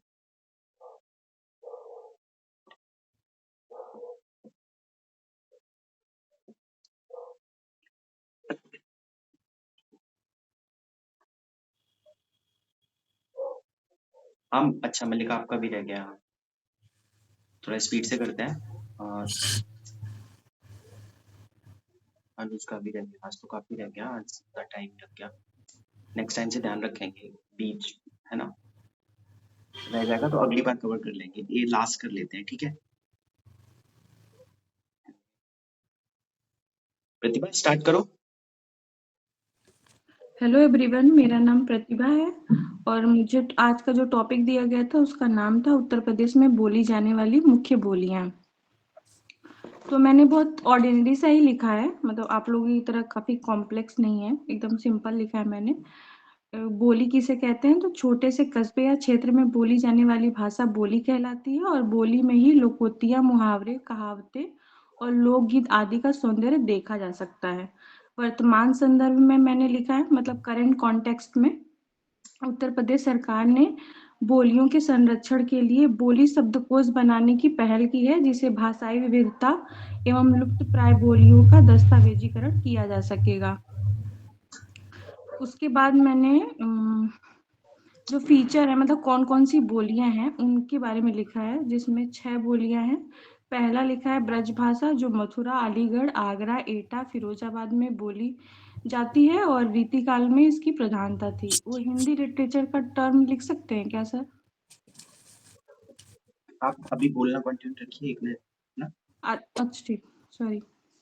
फिर दूसरा अवधि है, जो लखनऊ, अयोध्या, प्रतापगढ़, सीतापुर, प्रयागराज, मिर्जापुर आदि क्षेत्रों में बोली जाती है। तो अवधि 2 प्रकार की हमें दिखाई देती है, एक ठेठ अवधि और एक साहित्यिक अवधि। जो ठेठ अवधि में उसमें जो पुस्तकें मिलती हैं वो पहला है पद्मावत, और जो साहित्यिक अवधि में मिलती है वो रामचरितमानस है। और विदेशों में एक जगह है फिजी, वहां भी ये बोली जाती है। तीसरा है कौरवी या खड़ी बोली, इसका विकास अमीर खुसरो ने किया था, और इसका जो क्षेत्र है वो सहारनपुर, बिजनौर, हापुड़, गाजियाबाद, मेरठ, शामली आदि जिलों में बोली जाती है। और इसमें जो प्रमुख ग्रंथ है वो प्रिय प्रवास है, जिसे मैथिली शरण गुप्त ने लिखा था।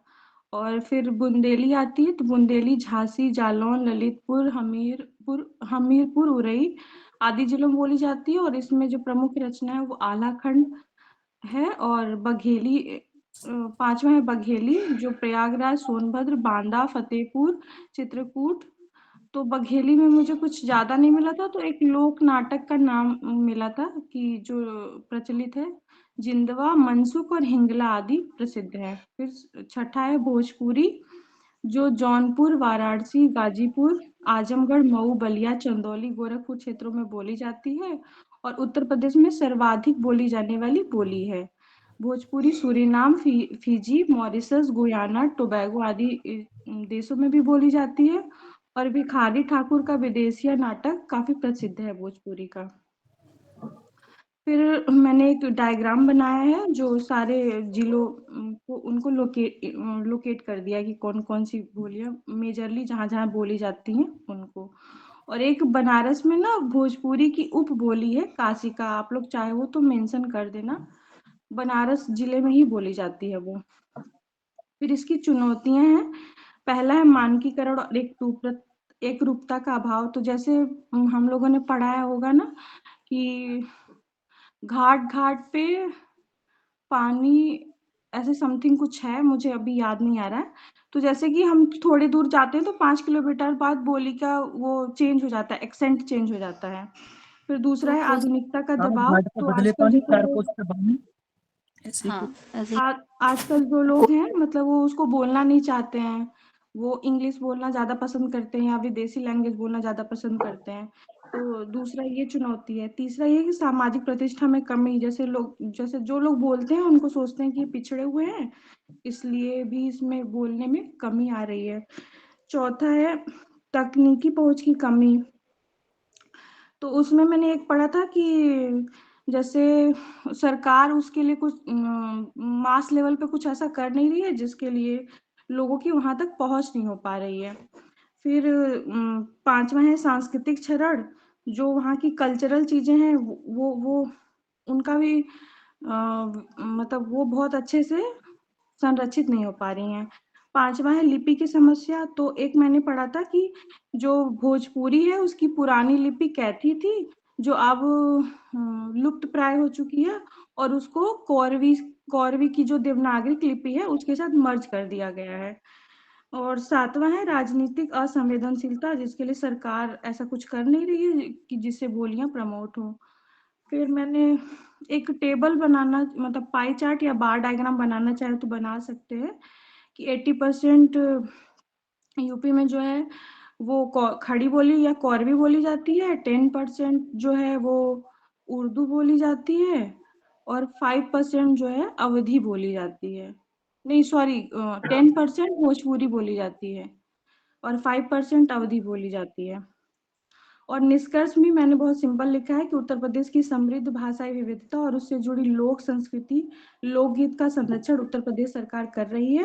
भाषा भी, विरासत भी, शैक्षिक पहल को के प्रति जागरूक किया जाए। ठीक है, मैंने आपने कुछ सही कहा। हाँ, आपने कुछ पूछा था बीच में? मैंने पूछा था कि वो जैसे हिंदी लिटरेचर में ना ब्रज भाषा जो था वो 17वीं सेंचुरी में काफी प्रचलित था। हिंदी लिटरेचर में हम लोग पढ़ते हैं, तो उसको मेंशन कर सकते हैं क्या? हाँ, कर सकते हो। आपके पास जो एज है उसे तो मेंशन कर ही सकते हो, बाकी लोगों के पास नहीं है। और दूसरा ये कि काव्य पंक्तियां भी यूज कर सकते हैं इसमें। काव्य पंक्तियां उतनी मत करना, उसे ये नहीं पता लगना चाहिए कि आप हिंदी लिटरेचर के स्टूडेंट हो। ठीक है। है, तो इसलिए मैंने यूज नहीं किया था, बस मैं पूछ रही थी। हाँ, ठीक है। बाकी जिसका भी रह गया है कल कर लेंगे उसको, और मैं कल के टॉपिक असाइन कर दूंगा। टास्क याद रखना, जो भी टास्क दिया गया है कल, जितने भी टॉपिक डिस्कस हो गए हैं सबको लिख के सेंड करने हैं। खाना खा लो, रात को सोना था, पहले लिख लेना, 30 पेज है। वैसे भी मतलब हमें ना डेली 30 से 40 पेज लिखने चाहिए। तो आज का यही टास्क है, देख के लिखो, 30 पेज लिख के सोना, ठीक है? ठीक है मल्लिका, आपका और किसका, मल्लिका का रह गया था और किसका था? प्रियंका का रह गया, अनुज का रह गया है। तो हाँ, अनुज, प्रियंका, मल्लिका 3 रह गए, और तरुण आप दोबारा बनाओगे तब डिस्कस करेंगे, ठीक है? सर कल क्लास कितने टाइम होगी? कल अभी मैं एक बार बता दूंगा टाइमिंग, वही मुझे लगता है कि किसी को इश्यू नहीं होना चाहिए। मुझे ये क्लास इंपॉर्टेंट है, बोरियत हो जाती है बीच में मुझे बताइए, बट इंपॉर्टेंट है तो सबको ध्यान में रख के ही लेंगे। पहले सब लिख के भेजो, उसके बाद डिसाइड करेंगे। सर इसको 8:30 बजे कर दिया करिए अब। 8:30 8:30 से बाद आप किधर भी लेके जाओ, फिर 12 बजाओ 3 बजाओ, कोई चक्कर नहीं है। हाँ, नहीं बराबर 8 बजे। 12:03 का भी टाइम आएगा अखिलेश, अभी मेहनत करेंगे, ऐसा नहीं है कि गुरु जी कोई हाँ, टेंशन नहीं। है ना, बस इस महीने पहले चीजें कंप्लीट हो जाए, फिर ब्रेनस्टॉर्मिंग किया करेंगे और इमीडिएटली कुछ ना कुछ लिखा करेंगे, ठीक है? चलो फिर, बाकी किसी को कोई डाउट हो तो रुक जाओ, बाकी आप लोग लीव कर दीजिए, है ना?